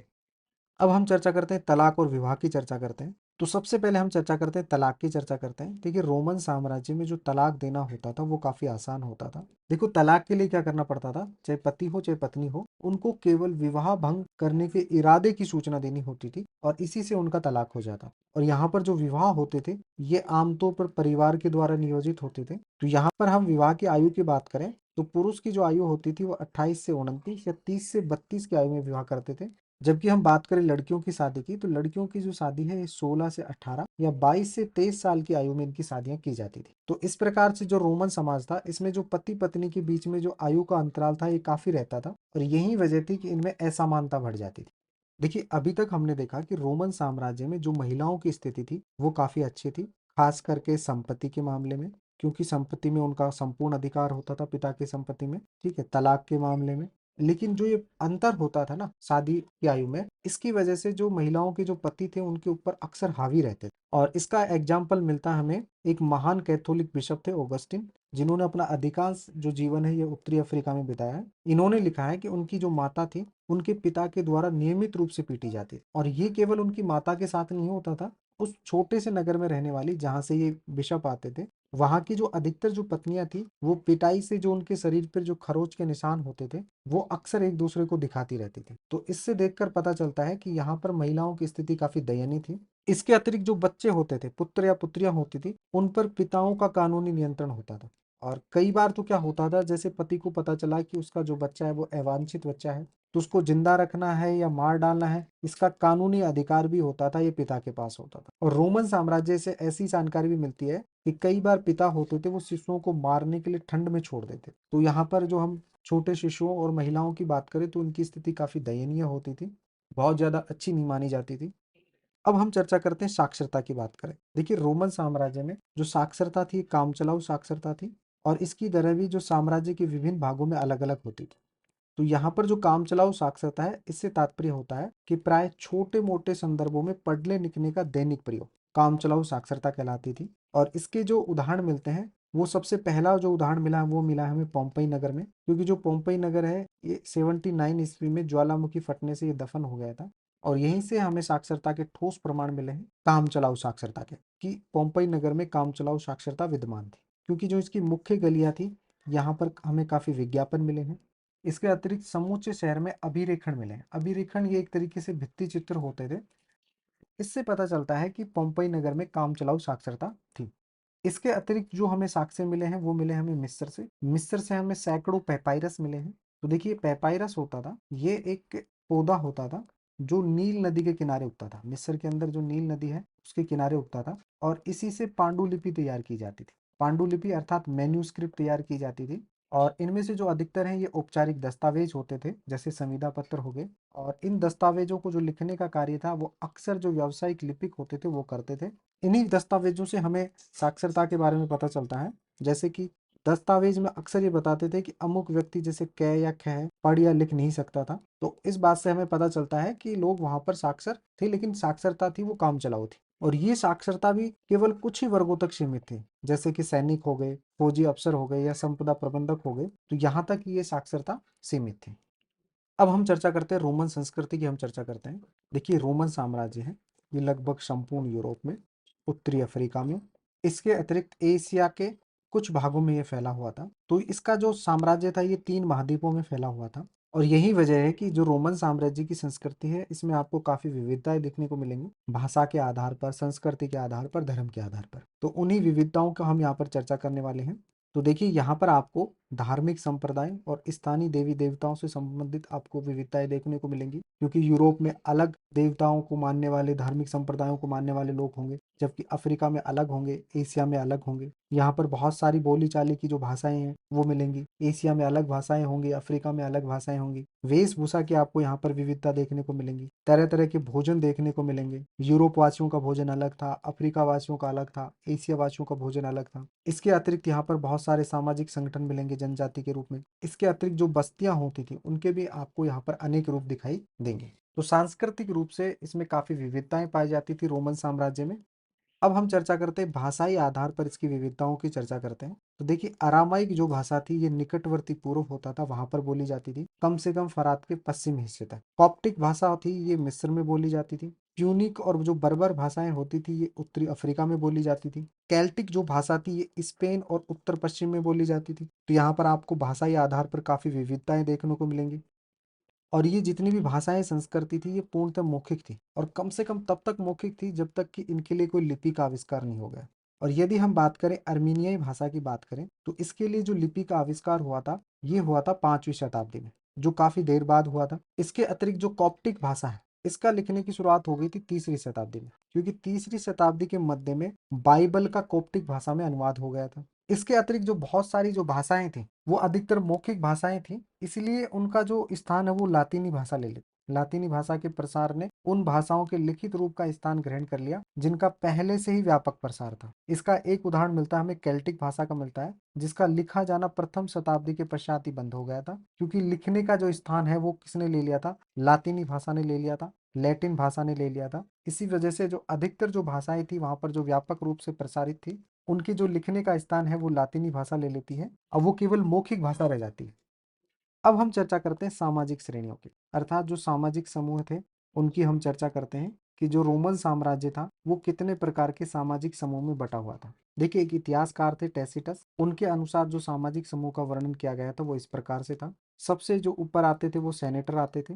देखिए, रोमन साम्राज्य में जो सेनेट होती थी ये प्रमुख संस्था होती थी, और उसके जो सदस्य होते थे वो सेनेटर कहलाते थे। दूसरा जो प्रमुख वर्ग आता था ये अश्वरोही वर्ग आता था, इसे नाइट वर्ग के नाम से भी जाना जाता है। नाइट वर्ग अर्थात योद्धा वर्ग। यहाँ पे जो तीसरा वर्ग आ जाता था ये जनता का सम्मानीय वर्ग था, जिसे कहते हैं मध्यम वर्ग कहते हैं, और इसका संबंध था ये महान घरानों से होता था। और निचले पायदान पर आते थे फुअर्ड निम्नतन वर्ग, जिसे कमीनकारों भी कहते थे, और इस वर्ग में वो लोग आते थे जो सर्कस और थिएटर में तमाशा देखने आदि होते थे। और समाज के सबसे निचले पायदान में आ जाते थे दास या गुलाम आ जाते थे। तो यहाँ पर हम प्रत्येक वर्ग का डिटेल से अध्ययन करेंगे। सबसे पहले हम अध्ययन करते हैं सेनेटर का अध्ययन करते हैं। तो देखिए, जो सेनेटर है इसका शाब्दिक अर्थ होता है पैट्रेस अर्थात पिता, और ये रोमन साम्राज्य की एक महत्वपूर्ण निकाय होती थी सेनेट। यदि हम गणतंत्र की बात करें तो गणतंत्र में तो सर्वाधिक शक्तिशाली जो संस्था होती थी वो सेनेट होती थी, लेकिन जब 27 ईसा पूर्व में ऑगस्टस के द्वारा साम्राज्य का स्थापना की गई तो यहाँ पर सेनेट है वो सम्राट की तुलना में कमजोर हो जाती है, लेकिन फिर भी एक महत्वपूर्ण संस्था बनी रहती है। तो इसके जो सदस्य होते थे उनको सेनेटर कहते थे। और जो इतिहासकार हैं टैसिटस, इन्होंने इसका जो वर्णन किया है आरंभिक साम्राज्य के प्रमुख सामाजिक समूह के रूप में किया है। देखिए, शताब्दी के जो प्रथम वर्ष थे उनमें जो सेनेट की संख्या होती थी वो लगभग 1000 थे, जो कि कुल सेनेटरों के लगभग जो आधे से सेनेटर होते थे ये इतावली जो परिवार होते थे, इटली के जो परिवार होते थे उनसे आते थे, और आधे सदस्य होते थे ये विभिन्न प्रांतों से आते थे। और रोमन साम्राज्य का जो द्वितीय सर्वाधिक शक्तिशाली या धनवान समूह होता था वह होता था अश्वरोही या नाइट वर्ग होता था। और इनकी जो योग्यता होती थी ये होती थी घुड़सेना में भर्ती होना इनकी योग्यता होती थी। और ये जो अश्वरोही या नाइट वर्ग होता था ये मुख्यतः जमींदार होता था, और इसके अतिरिक्त ये व्यापारिक क्रियाकलापों में भी संलग्न रहते थे।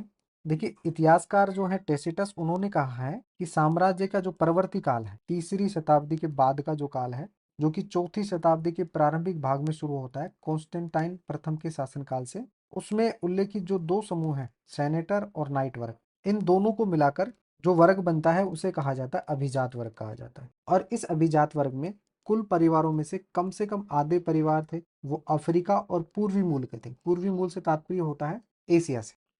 तीसरा जो इंपॉर्टेंट वर्ग होता था वह होता था मध्यम वर्ग, इसे सम्मानीय मध्यम वर्ग भी कहा जाता है। और इस मध्यम वर्ग में जो सम्मिलित होते थे वो नौकरशाही होते थे, सेना की सेवा से जुड़े आम लोग होते थे, इसके अतिरिक्त जो समृद्ध सौदागर होते थे और किसान होते थे वो इसमें शामिल होते थे। इनमें जो अधिकतर लोग थे ये पूर्वी प्रांत के निवासी होते थे। टैसिटस जो इतिहासकार हैं उन्होंने इस सम्मानीय मध्यम वर्ग का जो सीनेट ग्रह के आश्रितों क्लाइंट के रूप में वर्णन किया है, क्योंकि इनका जो संबंध था ये महान घरानों से होता था, सेनेट से होता था, और ये उनके क्लाइंट्स होते थे। और इनके जो परिवार का जो भरण पोषण चलता था वह सरकारी सेवा और राज्य पर पूर्ण रूप से निर्भर होता था।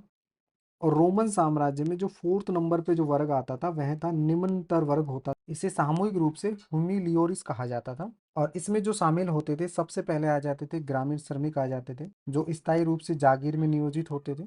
दूसरे इसमें आ जाते थे औद्योगिक और जो खनन प्रतिष्ठानों में काम करने वाले व्यक्ति आ जाते थे। तीसरे इसमें प्रवासी कामगार आ जाते थे जो अनाज और जैतून के फसल की जो कटाई होती थी उनमें काम करते थे। इसके अलावा ये लोग जो प्रवासी कामगार होते थे निर्माण उद्योग के लिए भी अधिकांश श्रम की पूर्ति यही करते थे। चौथे आ जाते थे स्वनियोजित शिल्पकार आ जाते थे, और ऐसा बताया जाता है कि इनका जीवन है ये मजदूरी पाने वाले जो श्रमिक होते थे उनकी तुलना में काफी अच्छा होता था। और बहुत बड़ी संख्या होती थी जो कभी कभी काम करने वाले जो श्रमिक होते थे उनकी होती थी, और ये श्रमिक पाए जाते थे विशेषतः जो बड़े शहर होते थे उनमें पाए जाते थे। और समाज के जो सबसे निचले पायदान में आते थे वह आते थे गुलाम आते थे, और ये विशेष रूप से पूरे पश्चिमी साम्राज्य में पाए जाते थे। तो देखिए, यदि हम यहाँ पर बात करें रोमन साम्राज्य के सामाजिक आधार की बात करें तो 5वीं शताब्दी के प्रारंभ के काल में एक इतिहासकार हुए ओलंपियोडोरस, ये एक राजदूत भी थे और इन्होंने रोमन साम्राज्य के बारे में लिखा है कि रोम के नगर में रहने वाले जो कुलीन परिवार की जो संपदा होती थी, इसकी जो वार्षिक आय थी ये 4,000 पाउंड सोने के बराबर होती थी। और इसमें वह उपज शामिल नहीं थी जिसका उपभोग वो सीधे करते थे। देखिए सीधा जो उपभोग करते थे जैसे अनाज आ गए, शराब आ गई, ये इसमें शामिल नहीं थी। और यहाँ पर जो ये धनवान परिवार है इनकी स्थिति काफी अच्छी होती थी। खास करके जो मध्यम शहर होते हैं उनमें जो सारी सुविधाएं होती हैं वो सारी सुविधाएं आपको इनके घरों में मिलेंगी। एक घुड़दौड़ का मैदान मिलेगा, ठीक है, फव्वारे मिलेंगे, काफी विशाल और शानदार इनके घर मिलेंगे। रोमन साम्राज्य का जो परवर्ती काल था, खास करके जो तीसरी शताब्दी के बाद का जो टाइम था, इसमें जो नौकरशाही के जो उच्च और मध्यम वर्ग होते थे ये बहुत धनी होते थे और इनके धनवान होने की वजह होती थी कि जो इनको वेतन मिलता था ये सोने के रूप में मिलता था और ये अपनी आमदनी का बहुत बड़ा जो हिस्सा था ये जमीन जैसी परिसंपत्तियां खरीदने में लगाते थे। अब हम बात करते हैं कि इनको सोने के रूप में वेतन क्यों मिलता था परवर्ती काल की, खास करके हम बात करें परवर्ती काल की बात करें। देखिए पूर्ववर्ती काल में रोमन साम्राज्य की जो मुद्रा प्रणाली थी वो चांदी पर आधारित होती थी और एक प्रमुख सिक्का होता था दिनारियस। ये चांदी का एक प्रमुख सिक्का होता था जिसका वजन होता था 4.5 ग्राम। लेकिन परवर्ती काल में खास करके तीसरी शताब्दी के बाद में जो चांदी पर आधारित मौद्रिक प्रणाली थी वो समाप्त हो गई थी और इसकी मुख्य वजह थी कि स्पेन की खानों से चांदी मिलना बंद हो गई थी क्योंकि सरकार के पास चांदी की मुद्रा प्रचलन के लिए पर्याप्त चांदी नहीं रही थी। इसीलिए जो सम्राट कॉन्स्टेंटाइन थे इन्होंने सोने पर आधारित मौद्रिक प्रणाली स्थापित की और इन्होंने एक सिक्का जारी किया था सोने का सोलिडस, जो समूचे पूरे काल में भारी मात्रा में प्रचलन में रहा था। और यही वजह थी कि जो नौकरशाही होती थी इसको जो वेतन मिलता था ये सोने के रूप में मिलता था और इसी वजह से ये काफी धनी अर्थात धनवान हो गए। अब हम चर्चा करते हैं कि रोमन साम्राज्य में भ्रष्टाचार के ऊपर चर्चा करते हैं हम। देखिए रोमन साम्राज्य में जो भ्रष्टाचार था ये काफी अधिक अर्थात व्यापक स्तर पे फैला हुआ था। खास करके जो न्याय प्रणाली होती थी वहां पर सैन्य आपूर्तियों के प्रशासन में जो उच्च अधिकारी होते थे वो और गवर्नर होते थे ये लूट खसोट और लालच के लिए कुख्यात होते थे। लेकिन सरकार ने इस भ्रष्टाचार पर रोक लगाने के लिए बार बार हस्तक्षेप किया और इसका पता हमें चलता है कि सरकार ने अनेक कानून बनाए। इसके अलावा जो उस समय के जो इतिहासकार होते थे या अन्य जो बुद्धिजीवी होते थे इन भ्रष्ट कारनामों की खुलकर निंदा भी करते थे। अब हम चर्चा करते हैं रोमन साम्राज्य में तानाशाही के ऊपर। तो देखिए रोमन साम्राज्य था ये पूर्ण रूप से तानाशाही पर आधारित था, खास करके इसके प्रारंभिक वर्षों में। और यहाँ पर जो असहमति या आलोचना को कभी कभार ही बर्दाश्त किया जाता और आमतौर पर जो सरकार होती थी विरोध का जो उत्तर देती थी वह हिंसात्मक कार्रवाई से देती थी। और यहाँ पर हम बात कर रहे हैं खास करके जो कार्रवाई की जाती थी पूर्वी भाग के शहरों में की जाती थी क्योंकि यहाँ के जो लोग होते थे ये निडर होकर सम्राट का मजाक उड़ाते थे। लेकिन ये तानाशाही ज्यादा वक्त तक नहीं चले। चौथी शताब्दी के आते आते रोमन कानून इतने प्रबल हो गए थे कि जो सर्वाधिक भयंकर सम्राट होते थे उन पर भी अंकुश लगाने का काम किया। जो सम्राट लोग होते थे वो अपनी मनमानी नहीं कर सकते थे। नागरिक अधिकारों की रक्षा के लिए कानून का सक्रिय रूप से प्रयोग किया जाता था। इसके अतिरिक्त कुछ शक्तिशाली बिशप भी हुए, खास करके चौथी शताब्दी के अंतिम दशकों में। यदि सम्राट जनता के प्रति अत्यधिक कठोर या दमनकारी होता था तो वह उसी शक्ति के साथ में सम्राट का विरोध करते थे, उसका मुकाबला करते थे। अब हम चर्चा करेंगे रोमन साम्राज्य का जो आर्थिक विकास है उसके ऊपर हम चर्चा करेंगे। देखिए रोमन साम्राज्य का जो आर्थिक ढांचा था ये काफी मजबूत था और उसकी मजबूत होने की वजह थी कि रोमन साम्राज्य में बहुत सारे बंदरगाह थे। इस बंदरगाह से इनका जो व्यापार था राष्ट्रीय और अंतर्राष्ट्रीय दोनों ही जो व्यापार थे वो काफी उन्नत अवस्था में थे। इसके अलावा यहाँ पर बहुत सारी खाने और खदानें थी, बहुत सारे ईंट के भट्टे थे। इसके अतिरिक्त जो जैतून की तेल की फैक्ट्रियां हैं उनकी वजह से जो रोमन साम्राज्य का जो आर्थिक ढांचा है वो काफी मजबूत स्थिति में था। अब हम चर्चा करते हैं कि रोमन साम्राज्य में कौन कौन सी मुख्य व्यापारिक वस्तुएं हुआ करती थी। देखिए हम यहाँ पर बात करें रोमन साम्राज्य की तो रोमन साम्राज्य में तीन प्रमुख व्यापारिक वस्तुएं हुआ करती थी जिनमें आ जाती है गेहूं, अंगूरी शराब और जैतून के तेल। और इन्हीं के ऊपर जो रोमन साम्राज्य का जो व्यापार और जो आर्थिक विस्तार है वो टिका हुआ था। इन तीनों व्यापारिक वस्तुओं का रोमन साम्राज्य में बहुत ज्यादा मात्रा में उपयोग और व्यापार होता था। और इन तीनों जो व्यापारिक वस्तुएं हैं इनके जो प्रमुख उत्पादन केंद्र थे उनमें आ जाते थे स्पेन, गैलिक प्रांत आ जाते थे, उत्तरी अफ्रीका, मिस्र और कुछ मात्रा में इटली। ये इनके प्रमुख उत्पादन केंद्र हुआ करते थे। अब हम चर्चा करते हैं एम्फोरा की। देखिए एम्फोरा किसे कहते हैं? एम्फोरा ऐसे मटके या कंटेनर होते हैं जिनमें शराब, जैतून का तेल या अन्य जो तरल पदार्थ होते हैं उनकी ढुलाई के लिए इनका प्रयोग किया जाता था। इन्हें कहा जाता है एम्फोरा। और ये एम्फोरा है ये करोड़ों की संख्या में इनके टूटे हुए टुकड़े आज भी हमें मौजूद मिलेंगे। और ये मिले हैं रोम का एक शहर है मोन्टिक्यो। यहाँ पर लगभग 5 करोड़ से भी अधिक जो मटकों के अवशेष हमें प्राप्त हुए हैं। और इन एम्फोरा या कंटेनरों की बात करें, इनका जो आकार है कुछ इस प्रकार से हुआ करता था और इनके दोनों तरफ है वो पकड़ने के हत्थे हुआ करते थे। यहाँ पर आप देख सकते हैं ये एम्फोरा है जिनका प्रयोग किया जाता था शराब, जैतून का तेल और अन्य जो तरल पदार्थ होते थे उनकी ढुलाई के लिए इनका प्रयोग किया जाता था। और जो पुरातत्वविद है इन्होंने क्या किया कि इन कंटेनरों के टुकड़े को जोड़ा और उससे ये पता लगा लिया कि इनका प्रयोग कौन कौन सी वस्तुएं ले जाने के लिए किया जाता था, जैसे शराब ले जाने के लिए, जैतून का तेल ले जाने के लिए या फिर अन्य जो तरल पदार्थ हैं, तो उनमें कौन कौन सी वस्तुओं को ले जाने के लिए इनका प्रयोग किया जाता था। वो पुरातत्वविदों ने कैसे पता लगाया कि इनके जो टुकड़े थे उनको जोड़ा। तो इससे पुरातत्वविदों को ये पता चल गया कि जो कंटेनर है इनमें क्या क्या ले जाया जाता था। इसके अतिरिक्त जो पुरातत्व विज्ञानी हैं उन्होंने क्या किया कि भूमध्य सागर की जो उपलब्ध चिकनी मिट्टी है और ये जो पात्र मिले हैं मिट्टी के, इनकी जो मिट्टी है इनको मिलाने पर उन्हें ये पता चल गया कि इनका जो निर्माण स्थल है वो कहाँ पर है। यहाँ पर जो पुरातत्व विज्ञानी हैं उन्होंने क्या किया कि एक तो भूमध्य सागर की मिट्टी ली, इसके अतिरिक्त जो ये पात्र हैं मिट्टी के इनकी मिट्टी ली, दोनों की मिट्टी को मिलाने से इनके नमूनों का मिलान किया और इससे ये पता चला कि इनका उत्पादन कहाँ पर होता था। इनका उत्पादन कहाँ पर होता था, जिनमें एक स्थान का हमें पता चला स्पेन का। स्पेन के अंदर क्या किया जाता था, जो जैतून का तेल था ये इनमें भरकर ले जाया जाता था, रोम के प्रमुख बाजारों में ले जाया जाता था। यहाँ पर स्पेशली हम बात करें स्पेन की, तो स्पेन में इस प्रकार की जो फैक्ट्रियां हैं ये आपको मिलेंगे 140 से 160 ईस्वी के मध्य। जो इसका व्यापार और उत्पादन है स्पेन में ये चरम उत्कर्ष पर था। अब हम चर्चा करते हैं कि ड्रेशल 20 क्या होते हैं। देखिए अभी हमने चर्चा की थी एम्फोरा की, एम्फोरा की चर्चा की थी। तो देखिए एम्फोरा वे कंटेनर होते हैं जिनके अंदर तरल पदार्थ ले जाया जाता है। अब ये तरल पदार्थ जैतून का तेल हो सकता है, अंगूर की शराब हो सकती है या कुछ अन्य कोई तेल वगैरह हो सकता है। अब हम यहाँ पर बात कर रहे हैं ड्रेसल 20 की बात कर रहे हैं। ड्रेसल 20 उन कंटेनरों को कहा जाता था जिनमें स्पेन से उत्पादित जैतून का तेल ले जाया जाता, तो उनको कहा जाता था ड्रेशल 20। तो देखिए यहाँ पर अंतर आप समझेंगे कि एम्फोरा तो उनको कहा जाता था ऐसे कंटेनर जिनमें तरल पदार्थ ले जाया जाता।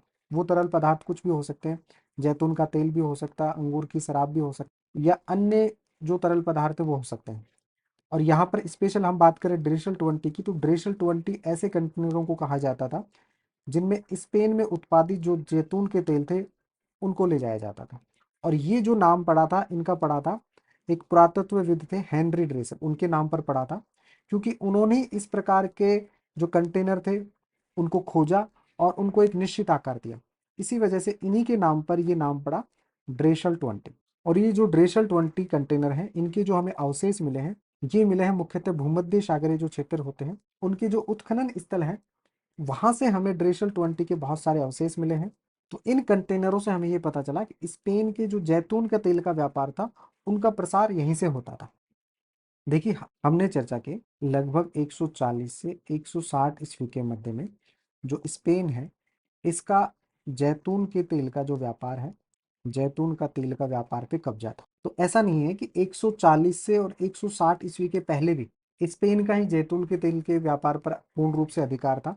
इससे पहले जो जैतून के तेल का व्यापार था ये इटली, अर्थात जो इटली के लोग होते थे, इतावली जो लोग होते थे, उनका कब्जा होता था इस व्यापार पे।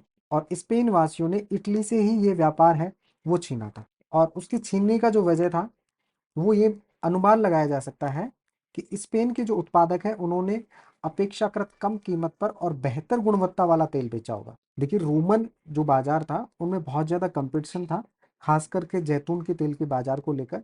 और स्पेन से पहले इस बाजार पर जो कब्जा था, जैतून के व्यापार के बाजार पर, ये कब्जा था इटली वासियों का। इटली वासियों ने जब इसकी गुणवत्ता बरकरार नहीं रखी या फिर हम बात करें स्पेन के लोगों ने बेहतर गुणवत्ता वाला जो तेल है वो कम कीमतों पर उपलब्ध कराना शुरू कर दिया, तो ये कब्जा हो गया स्पेन का।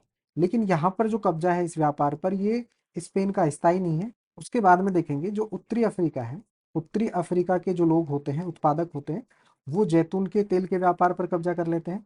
और जब इनसे भी अच्छी गुणवत्ता का और कम कीमत पर पूर्व के लोगों ने, यानी यहाँ पर बात कर रहे हैं एशिया की बात कर रहे हैं, पश्चिमी एशिया की बात कर रहे हैं, तो वहां के लोगों ने जब बेहतर गुणवत्ता और कम कीमत पे जब तेल उत्पादन करना शुरू कर दिया तो फिर वो उत्तरी अफ्रीका से व्यापार छीन लेते। इसके संबंध में भी हम अभी चर्चा करेंगे। दूसरे शब्दों में हम कह सकते हैं कि भिन्न भिन्न प्रदेशों के जो जमींदार थे या उत्पादक थे, ये अलग अलग वस्तुओं के बाजार को हथियाने के लिए आपस में प्रतिस्पर्धा करते थे। केवल जैतून के तेल के व्यापार की बात नहीं है यहाँ पर, अन्य भी जो वस्तुएं हैं उनके जो बाजार को हथियाने के लिए भी ये हमेशा प्रतिस्पर्धा करते थे, कंपटीशन होता था इनके मध्य में। और इन उत्पादकों की कोशिश होती थी कि ये कम कीमत पर और बेहतर गुणवत्ता वाली वस्तु उपलब्ध करवाएं। देखिए अभी हमने देखा कि स्पेन का इस व्यापार पे कब्जा होता है 140 से 160 के मध्य में। इसके बाद में क्या होता है, तीसरी और चौथी शताब्दी में जो उत्तरी अफ्रीका के उत्पादक होते हैं उन्होंने स्पेन के जैतून के तेल का जो उत्पादक होता है उसमें महत्वपूर्ण स्थान प्राप्त कर लेते हैं। अर्थात धीरे धीरे 140 से 160 ईस्वी के बाद में जो ये उत्तरी अफ्रीका के जो उत्पादक होते हैं इन्होंने कम कीमत पर और बेहतर गुणवत्ता वाला जैतून का तेल का उत्पादन शुरू कर दिया था।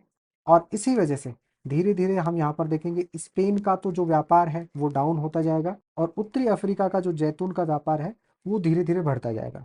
लेकिन यहाँ पर उत्तरी अफ्रीका का भी स्थायी कब्जा नहीं था इस व्यापार पर। देखिए 425 ईस्वी के बाद में क्या होता है, पूर्व पूर्व से मतलब होता है पश्चिम एशिया से। देखिए हम रोमन साम्राज्य को देखेंगे तो रोमन साम्राज्य का जो पूर्वी भाग था, ये रोमन साम्राज्य का तो पूर्वी भाग हो गया। और यहाँ पर हम बात करें एशिया की, तो एशिया के लिए भाग हो गया पश्चिम भाग। एशिया के दृष्टिकोण से देखेंगे तो ये भाग पश्चिम हो जाएगा और रोमन साम्राज्य के दृष्टिकोण से देखेंगे तो ये भाग हो जाएगा पूर्व। तो यहाँ पर अगर आप पूर्व का जिक्र आए तो इसका मतलब समझना आप पश्चिमी एशिया से है। तो पश्चिम एशिया के जो लोग होते हैं उन्होंने इस व्यापार पर कब्जा कर लेते हैं, अफ्रीका से ये व्यापार छीन लेते हैं, जैतून के तेल का व्यापार। और उसका रीजन भी यही रहा होगा कि इन्होंने कम कीमत पर बेहतर गुणवत्ता का तेल उत्पादन किया होगा। और इस प्रकार से परवर्त यानी बाद की 5वीं शताब्दी और 6ठी शताब्दी में एगियन, दक्षिणी एशिया के माइनर जिसमें तुर्की आ जाते हैं, सीरिया, फिलिस्तीन के जो व्यापारी हैं ये अंगूर का शराब और जैतून के तेल के प्रमुख निर्यातक बन जाते हैं। केवल जैतून का तेल ही नहीं, अंगूर की शराब के भी ये प्रमुख निर्यातक बन जाते हैं। जबकि भूमध्य सागर के जो बाजारों में है ये अफ्रीका से आने वाले कंटेनरों में अचानक कमी हो जाती है। और उसकी कमी की वजह होगी कि जो ये पूर्व के लोग थे, जो पूर्व यानी पश्चिमी एशिया के जो लोग थे, इन्होंने इस व्यापार पर कब्जा कर लिया। और कब्जा करने का जो रीजन होगा वो यही होगा कि कम कीमत पर बेहतर गुणवत्ता उत्पादन वाले वस्तु इन्होंने उत्पादित की ज़्यादा मात्रा में। देखिए जितने भी प्रदेश थे, अलग अलग जो प्रदेश थे जिनका हमने जिक्र किया, स्पेन का, अफ्रीका का, पूर्व यानी पश्चिमी एशिया का जिक्र किया, तो इनकी जो समृद्धि थी ये कम क्या ज़्यादा होती रहती थी। और इसकी वजह थी वस्तुओं की गुणवत्ता। यदि वस्तुओं की गुणवत्ता में गिरावट आ जाती थी तो इनकी समृद्धि भी कम हो जाती थी। इसके अलावा उत्पादन, आप कितना ज़्यादा उत्पादन करते हो। और तीसरा होता है परिवहन की क्षमता, कि जो आपने उत्पादन किया उसको आप बाजार तक कितना जल्दी और कितना जो उत्पादन है वो आप पहुंचा सकते हो, कितनी वस्तुएं आप पहुंचा सकते हो। तो इन सब चीज़ों पे डिपेंड करता था। इन सब अलग अलग जो प्रदेश थी इनकी समृद्धि, इनका व्यापार इन पे डिपेंड करता था। अब देखिए हम चर्चा करते हैं रोमन साम्राज्य की कुछ ऐसे क्षेत्रों का वर्णन करते हैं जो अपनी असाधारण उर्वरता के लिए फेमस थे। और रोमन साम्राज्य में जो मुख्यतः जो उत्पादन होता था वो इन्हीं क्षेत्रों से होता था। इनमें प्रमुख नाम आ जाते हैं, इटली में कैंपेनिया का नाम आ जाता है, सिसिली का नाम आ जाता है, मिस्र में फयूम का नाम आता है, गैलीली का नाम आ जाता है, बाइजेकियम का नाम आ जाता है, ये ट्यूनिसिया में पड़ता था, दक्षिणी गोल का नाम आ जाता है जिसे गैलिया नार्बोनेंसिस कहते थे, बाइटिक का नाम आ जाता है, बाइटिक है ये दक्षिणी स्पेन में है। तो ये जो प्रमुख केंद्र थे उत्पादन के, जहां पर मुख्यतः जो अंगूर की शराब थी, जैतून का तेल या गेहूं का उत्पादन होता था, वो इन्हीं क्षेत्रों से होता था। अब हम चर्चा करते हैं कि रोमन साम्राज्य में कौन सी वस्तु है वो कहाँ पर ज्यादा उत्पादित होती थी, या जो सबसे बेस्ट क्वालिटी का जो उत्पादन होता था वो कहाँ पर होता था। तो यहाँ पर दो फेमस लेखक हैं, एक स्ट्रेबो है और दूसरे हैं प्लिनी। इन्होंने बताया है कि कौन से क्षेत्र में कौन सी जो वस्तु है वो बेस्ट क्वालिटी की मिलेगी। जैसे फॉर एग्जाम्पल हम बात करें तो स्ट्रेबो और प्लिनी के अनुसार जो उस समय की जो बेस्ट किस्म की जो शराब होती थी, अंगूर की शराब होती थी, वो आपको मिलेगी कैंपेनिया की मिलेगी। तो इसको आप राइट डाउन भी कर लें, ये क्वेश्चन एग्जाम में पूछे जाते हैं कि रोमन काल में जो बेस्ट या सबसे बढ़िया किस्म की जो अंगूर की शराब थी वो आपको कहाँ पे मिलेगी, कैंपेनिया में मिलेगी। बात करें हम गेहूं की बात करें तो गेहूं के जो सबसे बढ़िया निर्यातक होते थे वो होते थे सीसली और बाइजेकियम होते थे। ये दो प्रदेश होते थे जो गेहूं के सबसे बड़े निर्यातक होते थे। तो गेहूं का उत्पादन यहाँ पर होता था सबसे ज़्यादा। तीसरा हम बात करें जैतून के तेल की बात करें तो जैतून का तेल जो फेमस था ये स्पेन का फेमस था। और स्पेन में भी जो स्पेन के दक्षिण में एक नदी है गुआडल क्विवर, इसके किनारे पर कुछ जमींदार रहते हैं जिन्हें फंडी कहते हैं। उन लोगों का जो जैतून का तेल था ये काफ़ी फेमस था। इसके अतिरिक्त जो गहन खेती की जाती थी, ठीक है, वो की जाती थी गैलीली में। और इसके बारे में जो इतिहासकार हैं जोसिफस, वो लिखते हैं कि प्रदेशवासियों ने जमीन के एक एक इंच टुकड़े पर खेती कर रखी थी। अर्थात यहाँ पर इतनी गहन खेती होती थी गैलीली में कि कोई भी भूमि है वो परती या बंजर नहीं छोड़ी जाती थी, काफ़ी गहन खेती की जाती थी। तो यहाँ पर आप देखेंगे कि सबसे बढ़िया जो अंगूर की शराब होती थी वो कैंपेनिया में होती थी। गेहूं का सबसे बड़ा निर्यातक था ये सीसली और बाइजेकियम होता था। जैतून के तेल की बात करें तो ये दक्षिणी स्पेन का नाम आ जाता है। गहन खेती की यहाँ पे बात करें तो नाम आ जाता है गैलीली का नाम आ जाता है। देखिए ऐसा नहीं था कि रोमन साम्राज्य के सभी क्षेत्र में बहुत अच्छी उर्वरता या उत्पादन होता था। रोमन साम्राज्य के कुछ हिस्से ऐसे भी थे और ये काफी बड़े बड़े हिस्से थे जो कम उन्नत अवस्था में थे। और ये जो मुख्य थे जो हिस्से होते थे ये रोमन साम्राज्य से थोड़े दूर स्थित होते थे, मतलब दूर के इलाकों में स्थित होते थे, जिनमें मुख्यतः आ जाते थे जैसे चरवाहे वाले इकाई आ जाते थे, या जो अर्ध यायावर लोग होते थे। देखिए यायावार से तात्पर्य होता है घुमंतु लोग, जो एक स्थान पर नहीं रहते हो, एक स्थान से दूसरे स्थान पर अक्सर घूमते रहते हो, और ये लोग थे ये अर्ध यायावार थे। इसका तात्पर्य ये हो गया कि लोग स्थायी तो नहीं रहते थे, लेकिन ये पूर्ण रूप से अस्थायी भी नहीं थे। अर्थात ये कुछ समय तक एक स्थान पर रहते थे और अपने साथ में अवन आकार की झोपड़ियां रखते थे, जिन्हें मैपालिया कहते हैं। मैपालिया कहते हैं इन अवन आकार की झोपड़ियों को। और ये जो झोपड़ियां होती थी ये भी गतिशील होती थी, मोबाइल होती थी। इनको ये एक स्थान से दूसरे स्थान पर ले जाते थे, जहां पर भी ये जाते थे वहीं पर अपनी बस्ती लगा लेते थे। कुछ समय तक रहते थे, साल 2 साल 5 साल तक, फिर उसके बाद में किसी अन्य स्थान पर चले जाते थे। तो ये अर्ध यायावर लोग होते थे। लेकिन जब उत्तरी अफ्रीका में रोमन जागीरों का विस्तार हुआ तो इन चारागाहों की संख्या में भारी कमी आ गई, क्योंकि जो रोमन जागीरें जब विस्तारित हुई तो उन्होंने कृषि पर ज़्यादा ध्यान दिया। इसके अलावा ये जो खाना बदोश होते हैं, जिनका कोई घर नहीं होता, यायावर लोग होते हैं, इनके चरवाहों की आवाजाही भी जो पहले से अधिक नियंत्रित हो जाती है। किन की वजह से? इन रोमन जागीरों की वजह से, क्योंकि इन रोमन जागीरों ने धीरे धीरे उत्पादन करना शुरू कर दिया था। हम देखते हैं कि उत्तरी अफ्रीका एक समय ऐसा आता है कि यह स्पेन से जैतून के तेल का व्यापार छीन लेता है, और ये सब इसीलिए हुआ होगा कि इन्होंने बहुत ज़्यादा उत्पादन किया होगा। तो रोमन जागीरों के विस्तार के बाद में इनकी संख्या भी कम होती है और इनकी आवाजाही है वो भी नियंत्रित हो जाती है। दूसरा जो क्षेत्र है जो कम उत्पादन वाला था वह था स्पेन का उत्तरी क्षेत्र। देखिए स्पेन का जो दक्षिणी क्षेत्र था वो तो फेमस था जैतून के तेल के व्यापार के लिए, लेकिन हम बात करें उत्तरी क्षेत्र की बात करें तो ये बहुत कम विकसित होता था। और इसमें जो मुख्यतः जो लोग रहते थे वो केल्टिक भाषी लोग रहते थे। ये किसानों की आबादी थी और ये लोग क्या करते थे, पहाड़ की चोटियों पर गांव बसा कर रहते थे। और इन गांवों को कहा जाता था कैस्टेला कहा जाता था। इसको भी आप राइट डाउन कर ले क्योंकि काफी इंपॉर्टेंट है कि केल्टिक भाषी जो लोग होते थे पहाड़ों की चोटियों पर, उन गांवों को क्या कहा जाता था? कैस्टेला कहा जाता था। या फिर कैस्टेला से क्या तात्पर्य होता है? कैस्टेला से तात्पर्य होता है केल्टिक भाषी किसान जो उत्तरी स्पेन में रहते थे और पहाड़ों की चोटियों पर जो गांव बसा कर रहते थे, उन गांवों को कहा जाता था कैस्टेला कहा जाता था। देखिए हमने देखा कि जो रोमन साम्राज्य है ये काफी प्राचीन दुनिया है। तो कई बार दिमाग में ये आ जाता होगा कि इन लोगों की जो संस्कृति है या आर्थिक जीवन है ये पिछड़ा हुआ होगा। लेकिन जो परिस्थितियां हैं जो इसके बिल्कुल विपरीत थी। रोमन साम्राज्य प्राचीन दुनिया जरूर है लेकिन ये पिछड़ा हुआ नहीं था, काफी विकसित था। इसका आधारभूत ढांचा काफी विकसित था। भूमध्य सागर के आसपास हम देखेंगे कि यहाँ पर पानी की शक्ति का तरह तरह से प्रयोग किया जाता था, जैसे फैक्ट्री वगैरह में इनका प्रयोग किया जाता था। पानी की शक्ति का प्रयोग कैसे किया जाता था? देखिए कि आप एग्जाम्पल देखेंगे, ये जैसे पानी का फ्लो होता था और इस फ्लो में इस व्हील को घुमाया जाता था, इस फ्लो की सहायता से व्हील अपने आप घूमता था। और फिर इस प्रकार से ये व्हील जो फैक्ट्रियां होती थी उनमें लगी जो मशीनें होती थी उनको घुमाता था। तो यहाँ पे जल शक्ति का प्रयोग किया जाता था, एक तो प्रौद्योगिकी में किया जाता था। दूसरा जो स्पेन के अंदर सोने और चांदी की जो खानें होती थी उनमें जल शक्ति में का प्रयोग किया जाता था, इनकी खुदाई के लिए किया जाता था। तो इस प्रकार से आप देखेंगे कि जो रोमन साम्राज्य था ये काफी एडवांस था। यहाँ पर हम बात कर रहे हैं पहली और दूसरी शताब्दी में, तो यहाँ पर बड़ी भारी मात्रा में औद्योगिक पैमानों पर खानों से खनिज निकाले जाते थे। और उस समय का जो उत्पादन स्तर था ये इतना ऊंचा था कि 19वीं शताब्दी का जो उत्पादन स्तर है वो भी इसके सामने कुछ नहीं है। अर्थात ये बात कर रहे हैं पहली से दूसरी शताब्दी, और इसके 1700 साल बाद अर्थात 19वीं शताब्दी में भी इतना उत्पादन नहीं होता था जितना रोमन साम्राज्य में पहली और दूसरी शताब्दी में होता था। इसके अतिरिक्त जो इनकी जो वाणिज्य और बैंकिंग व्यवस्था थी वो भी काफी उच्च स्तर की थी। यहाँ पर धन का व्यापक प्रयोग किया जाता था। तो देखिए अभी तक हमने देखा रोमन साम्राज्य का आर्थिक विस्तार देखा, लेकिन जो रोमन साम्राज्य का जो आर्थिक विस्तार है ये पूर्ण रूप से डिपेंड था यहाँ के जो दास होते थे या जो श्रमिक होते थे उनके ऊपर डिपेंड था।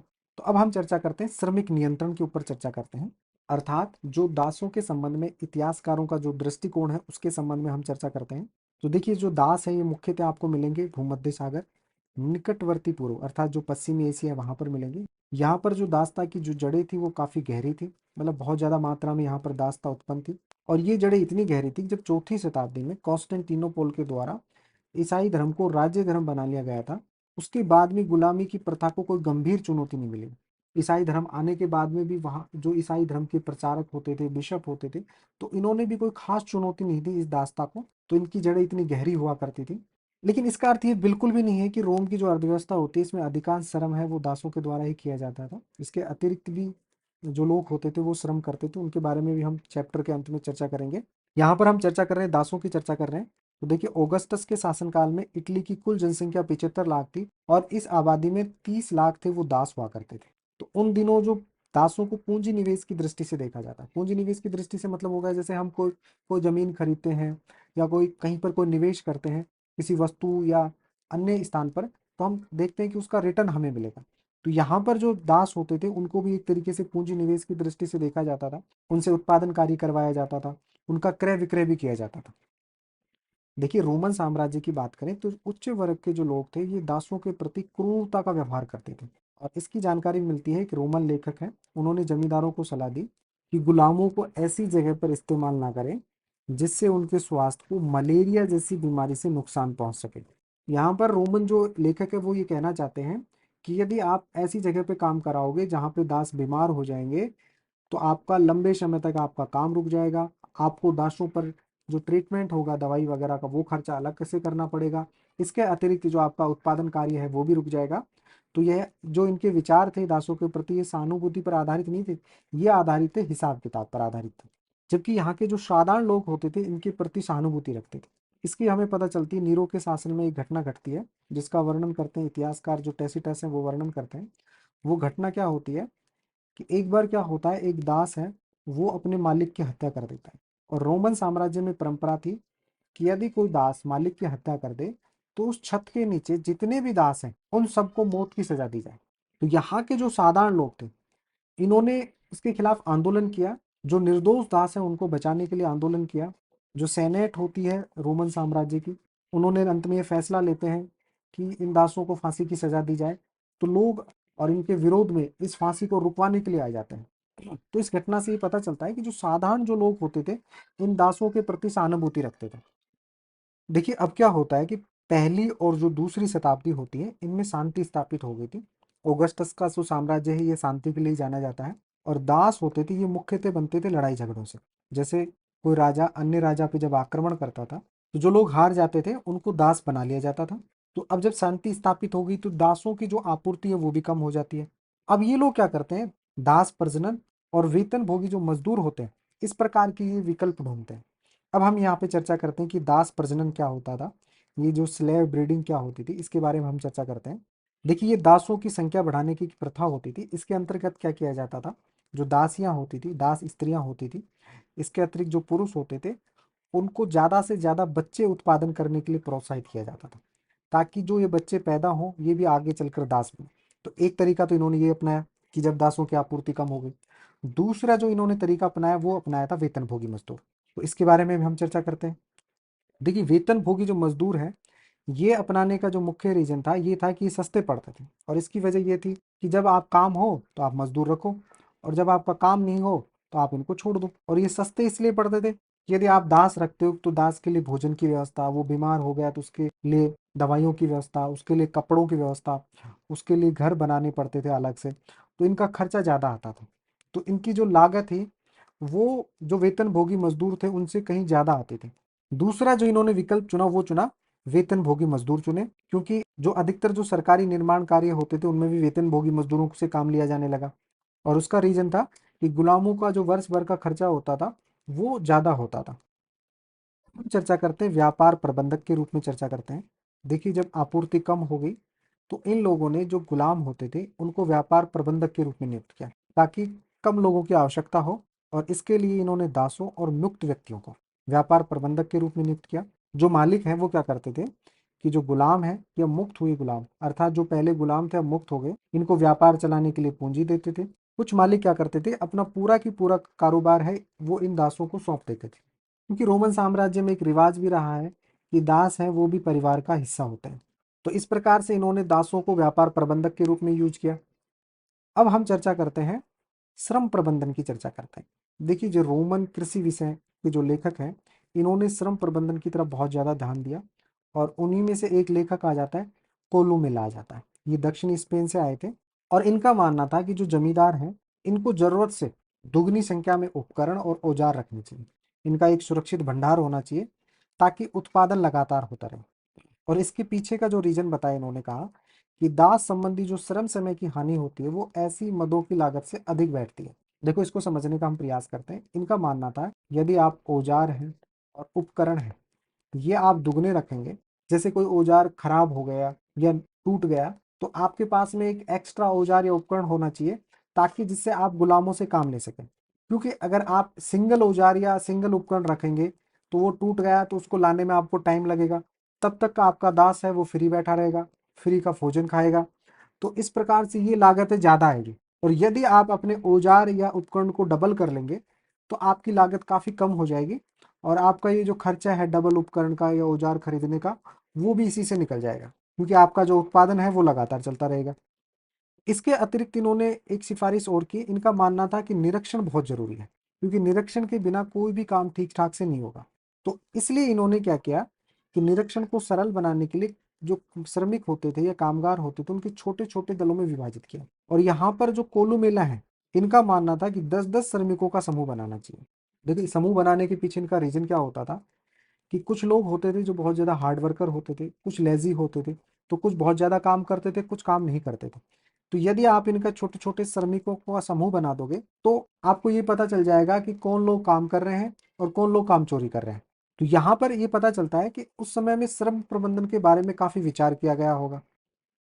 यहाँ पर एक प्रसिद्ध लेखक हुए हैं, वरिष्ठ प्लिनी हुए हैं, इनकी एक पुस्तक है प्रकृति विज्ञान। इन्होंने इस चीज़ की निंदा की है।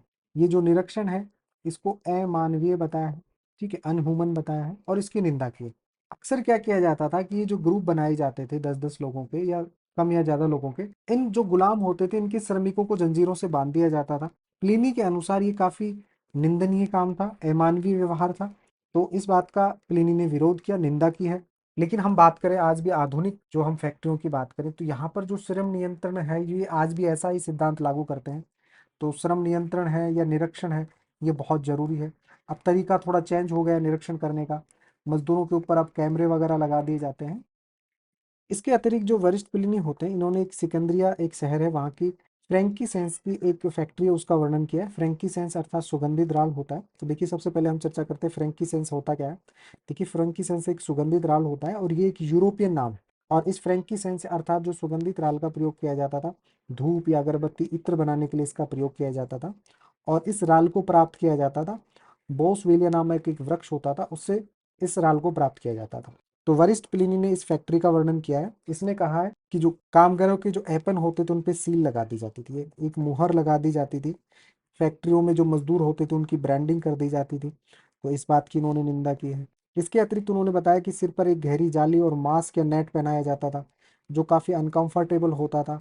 और जब मजदूर फैक्ट्री से बाहर जाते थे, तो उनके सभी कपड़े उतार कर उनका निरीक्षण किया जाता था, जांच की जाती थी। तो इस प्रकार से ये जो व्यवहार होते थे इन फैक्ट्रियों में मजदूरों के साथ में, तो इसको वरिष्ठ मिलिनी मानता है कि ये सारे के सारे व्यवहार थे अमानवीय थे, और इनकी निंदनीय व्यवहार थे, इनकी निंदा करनी चाहिए। लेकिन यहाँ पर हम बात कर रहे हैं, ब्रांडिंग की बात करें कि मजदूरों पर मोहर लगा दी जाती थी।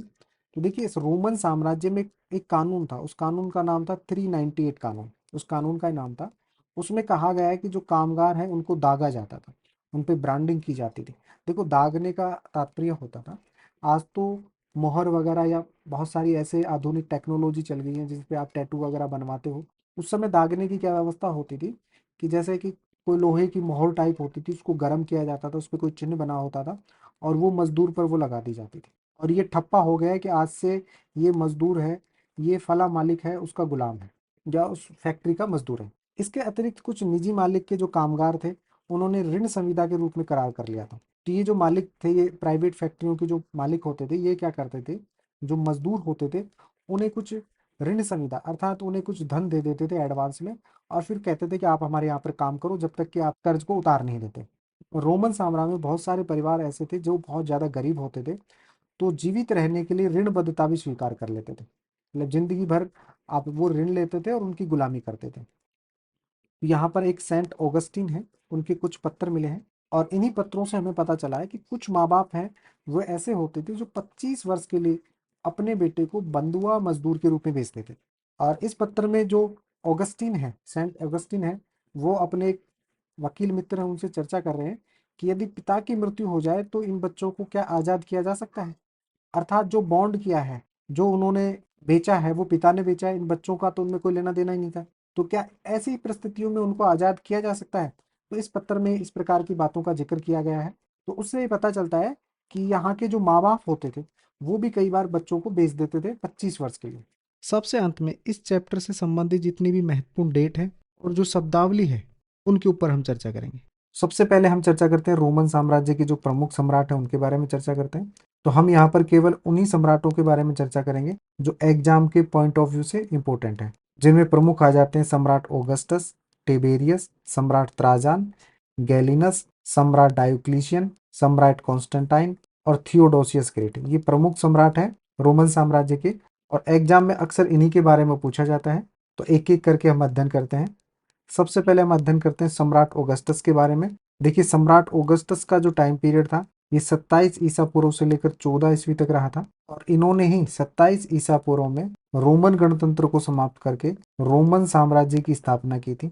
इसीलिए इन्हें रोमन साम्राज्य का प्रथम सम्राट माना जाता है। ये जूलियस सीजर के दत्तक पुत्र थे। इनका जो वास्तविक नाम था वह था ऑक्टेवियन, और जब ये सम्राट बने तो ये ऑगस्टस के नाम से बनते हैं। ऑगस्टस का अर्थ होता है होली, यानी पवित्र होता है। इसके अतिरिक्त इन्होंने एक और उपाधि धारण की थी इम्परेटर की, जिसका अर्थ होता है विक्टोरियस जनरल अर्थात विजयी सेनापति। जब ये सम्राट बनते हैं तो अपने आप को प्रिंसिपेट कहते हैं, और ये प्रिंसिपेट है, ये लैटिन वर्ड होता है प्रिंसिप, उससे बना है, जिसका अर्थ होता है first citizen of the state अर्थात राज्य का प्रथम नागरिक, राज्य का प्रथम नागरिक। और ये उपाधि इन्होंने इसलिए धारण की थी ताकि लोगों को ये ना लगे कि यह कोई निरंकुश शासक है, केवल राज्य के ये प्रथम नागरिक है। सम्राट ऑगस्टस का जो टाइम पीरियड है ये रोमन संस्कृति का स्वर्ण युग माना जाता है, और इसे रोमन पीस के नाम से भी जाना जाता है, क्योंकि इनके शासनकाल में रोम में पूर्ण रूप से शांति रही थी, और ये शांति लगभग प्रथम और द्वितीय शताब्दी तक रही। सम्राट ऑगस्टस के बाद में इनके जो दत्तक पुत्र होते हैं टिबेरियस, वो शासक बनते हैं, और इनका शासनकाल रहा था 14 ईस्वी से लेकर 37 ईस्वी तक। इसके बाद में जो प्रमुख सम्राट होते हैं वो होते हैं सम्राट त्राजान होते हैं। इनका जो टाइम पीरियड रहा था ये 98 ईस्वी से लेकर 117 ईस्वी के मध्य में रहा था, और इन्होंने साम्राज्य विस्तार का एक अभियान चलाया था 113 से 117 ईस्वी के मध्य में। और इन्होंने जो फरात नदी के पार के क्षेत्र हैं उन पर भी अधिकार कर लिया था। देखिए, हमने रोमन साम्राज्य का जब भूगोल पढ़ा था तो उसमें देखा था कि इसकी जो पूर्वी सीमा है ये फरात नदी तक है, और यहाँ पर जो सम्राट त्राजान होते हैं ये फरात नदी को पार करके कुछ क्षेत्रों पर अधिकार कर लेते हैं, लेकिन इनके जो बाद के शासक होते हैं वो इन क्षेत्रों पर अपना अधिकार छोड़ देते हैं। सम्राट त्राजान ऐसे रोमन सम्राट थे जिन्होंने भारत विजय का सपना देखा था। तो ये क्वेश्चन कई बार एग्जाम में पूछा जाता है कि कौन से रोमन सम्राट ने भारत विजय का सपना देखा था। तो भारत विजय का जो सपना देखा था वह देखा था सम्राट त्राजान के द्वारा। सम्राट त्राजान के बाद में जो प्रमुख शासक हैं वो गैलिनस हैं। इनका जो शासन रहा था ये 253 से 268 ईस्वी के मध्य में रहा था, और इनके द्वारा जो प्रमुख कार्य किया गया था वह था कि सेनेटरों को सैनिक कमान से हटाकर और जो नया वर्ग था जो प्रांतों से आता था उसको सैनिक कमान सौंप दी थी, जिससे यह जो वर्ग है ये शक्तिशाली बन जाता है। इसके अतिरिक्त इन्होंने 260 के दशक में सेना को पुनः संगठित किया था। सम्राट गैलिनस के बाद में जो प्रमुख सम्राट आ जाते हैं वह हैं सम्राट डायोक्लिशियन आ जाते हैं, जिनका शासनकाल 284 से 305 ईस्वी के मध्य में रहा था। और इन्होंने जो सबसे महत्वपूर्ण कार्य किया वह है साम्राज्य की जो सीमा उनको छोटा बनाया, क्योंकि रोमन साम्राज्य की सीमाएं वो काफी बड़ी थी, 3 महाद्वीपों में फैला हुआ था, तो इन पे शासन संचालन काफी मुश्किल होता था। तो सम्राट डायोक्लिशियन ने क्या किया कि सीमाओं को छोटा बनाया, साथ ही इन सीमाओं पर किले बनवाए। इसके अतिरिक्त इन्होंने प्रांतों का पुनर्गठन किया। 297 ईस्वी में इन्होंने लगभग 100 प्रांतों का पुनर्गठन किया। इन्होंने असैनिक कार्यों को सैनिक कार्यों से अलग कर दिया एवं सेनापति को कुछ और अधिक स्वायत्ता प्रदान कर दी। सम्राट डायोक्लिशियन के बाद में जो प्रमुख सम्राट आते हैं वह आते हैं कॉन्स्टेंटाइन आते हैं। इनका जो शासनकाल है ये 306 से 337 ईस्वी के मध्य में रहा था और इन्होंने जो सम्राट डायोक्लिशियन के द्वारा जो परिवर्तन किए थे उनको पुख्ता किया, साथ ही अपनी तरफ से भी कुछ नए परिवर्तन करते हैं। सम्राट कॉन्स्टेंटाइन ने 310 ईस्वी में एक सिक्का चलाया जिसे कहते हैं सोलिडस, और ये सोलिडस है, ये सोने का सिक्का होता है और इसका जो वजन होता है वह होता है 4.5 ग्राम। इसके अतिरिक्त इन्होंने 312 ईस्वी में ईसाई धर्म को राजधर्म घोषित कर दिया। इन्होंने रोमन साम्राज्य की एक दूसरी राजधानी बनाई जिसे कुस्तुनतुनिया कहते हैं, अर्थात कॉन्स्टेंटिनोपल, ये इन्हीं के नाम पे रखा गया इनका नाम। इससे पहले इसका नाम था बांजेटाइन था और वर्तमान में इसका नाम है इस्तांबुल। ये तुर्की देश में स्थित है। देखिए रोमन साम्राज्य का जो प्रतिद्वंदी साम्राज्य था वह था ईरान का साम्राज्य, जिसे प्राचीन काल में फारस का साम्राज्य भी कहते हैं। और इस साम्राज्य का जो प्रमुख वंश था वह था ससानी वंश, जिसकी स्थापना 224 ईस्वी में हुई थी। और इस वंश के जो प्रमुख शासक होते हैं वह होते हैं, सबसे पहला नाम आता है शापुर प्रथम का नाम आता है। इसका शासनकाल है ये 241 से 272 ईस्वी के मध्य में रहता है। और इसी के इस शासनकाल में एक अभिलेख मिला है जो 3 भाषाओं में लिखा हुआ है। इस अभिलेख में हमें जानकारी मिलती है कि लगभग 250 ईस्वी में ईरान की सेना होती है, ये पश्चिम में स्थित जो रोमन प्रदेश होता है उन पर ये आक्रमण करते हैं। और शापुर प्रथम ये दावा करता है कि इसने एंटियोक तक अधिकार कर लिया था। दूसरे प्रमुख शासक है शापुर द्वितीय है, इनका शासनकाल 309 से 379 ईस्वी के मध्य में रहा था। फिर खुसरो प्रथम आते हैं, इनका शासनकाल 531 से 579 ईस्वी के मध्य में रहा था। एक और शासक होते हैं खुसरो द्वितीय, जिन्होंने 614 से 619 ईस्वी के मध्य में पूर्वी रोमन प्रदेशों पर आक्रमण किया था। देखिए 6वीं शताब्दी के पश्चात में रोमन साम्राज्य का तो धीरे धीरे पतन हो रहा था और वहीं अरब प्रदेश में मुस्लिम धर्म का धीरे धीरे प्रसार हो रहा था। और अरब प्रदेश में मुस्लिम धर्म का जो प्रसार है ये प्राचीन विश्व इतिहास की सबसे बड़ी राजनीतिक क्रांति माना जाता है। तो अब हम चर्चा करते हैं मुस्लिम धर्म के संबंध में। और इसके जो संस्थापक थे वह थे पैगंबर मोहम्मद, और इनका जन्म हुआ था 570 ईस्वी में।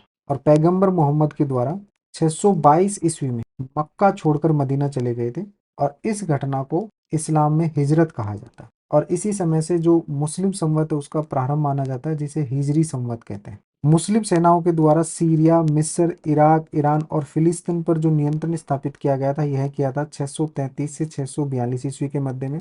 अब हम चर्चा करेंगे उमैया राजवंश के संबंध में। इसका जो शासनकाल होता है ये 661 से 750 ईस्वी के मध्य में होता है। और इस उमैया राजवंश के द्वारा 698 ईस्वी में अरबों द्वारा कार्थेज पर विजय प्राप्त की जाती है। इसके अतिरिक्त 711 ईस्वी में अरबों के द्वारा स्पेन पर आक्रमण किया जाता है।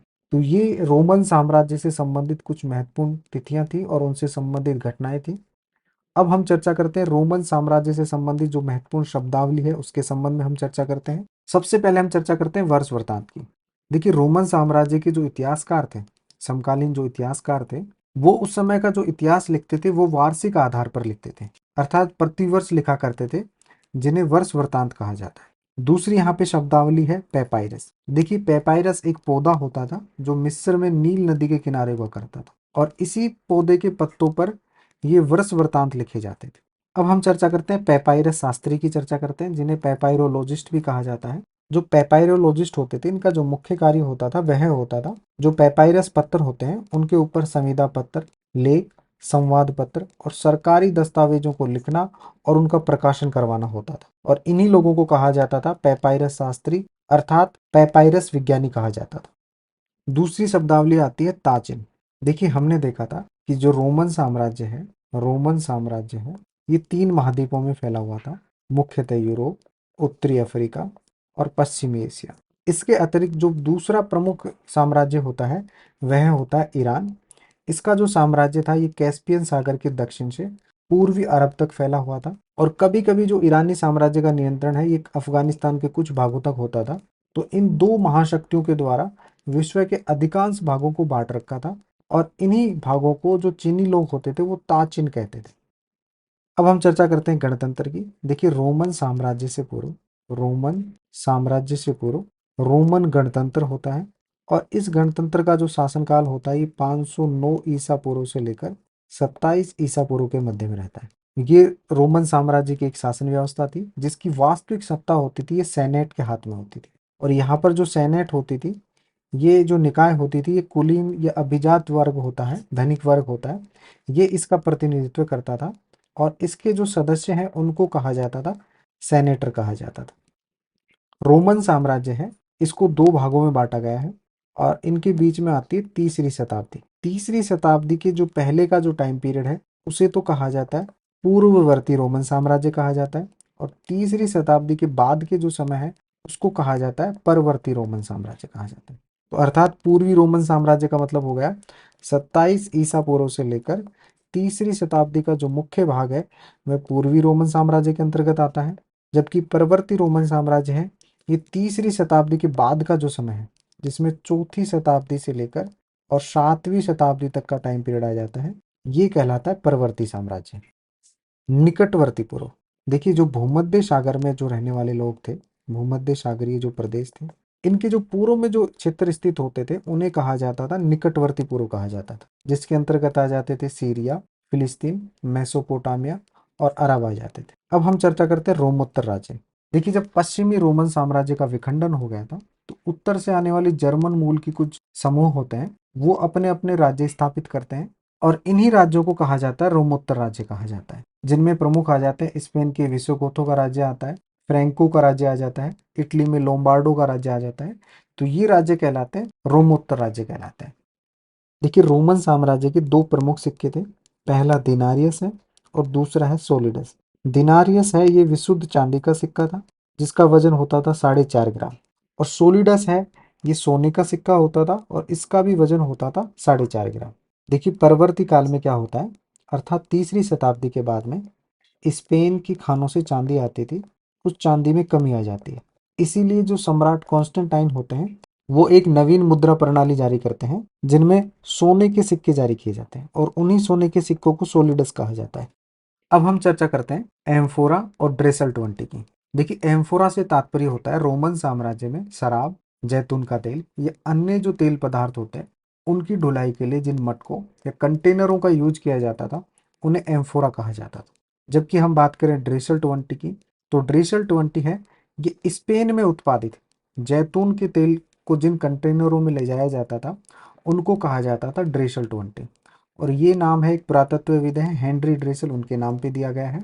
अब देखिए यहाँ पर हम दोनों में अंतर समझेंगे कि जो एम्फोरा होते हैं इनमें तो शराब होती है, जैतून का तेल और अन्य तरल पदार्थ, यानी रोमन साम्राज्य का कोई भी तरल पदार्थ जो ढुलाई के लिए प्रयोग किया जाता था जिन कंटेनरों में उन्हें कहा जाता था एम्फोरा। और यदि हम बात करें स्पेन में उत्पादित जैतून के तेल को जिन कंटेनरों में ले जाया जाता था उन्हें कहा जाता था ड्रेसल 20। अब हम चर्चा करते हैं मैपालिया की। देखिए रोमन क्षेत्र में जो खानाबदोश या जो घुमक्कड़ जनजाति के जो लोग होते थे, चरवाहे होते थे, ये अपने साथ में अवन आकार की झोपड़ियां लेकर चलते थे। ये जो लोग थे ये अर्ध यायावर हुआ करते थे। यहाँ पर अर्ध यायावर से तात्पर्य है कि ये लोग एक स्थान पर कुछ समय तक रहते थे, फिर उसके पश्चात में दूसरे स्थान पर चले जाते थे, और ये अपने साथ में एक विशेष आकार की अर्थात अवन आकार की झोपड़ियां अपने साथ लेकर चलते थे, और इन्हीं झोपड़ियों को कहा जाता था मैपालिया। अब हम चर्चा करते हैं कैस्टेला की।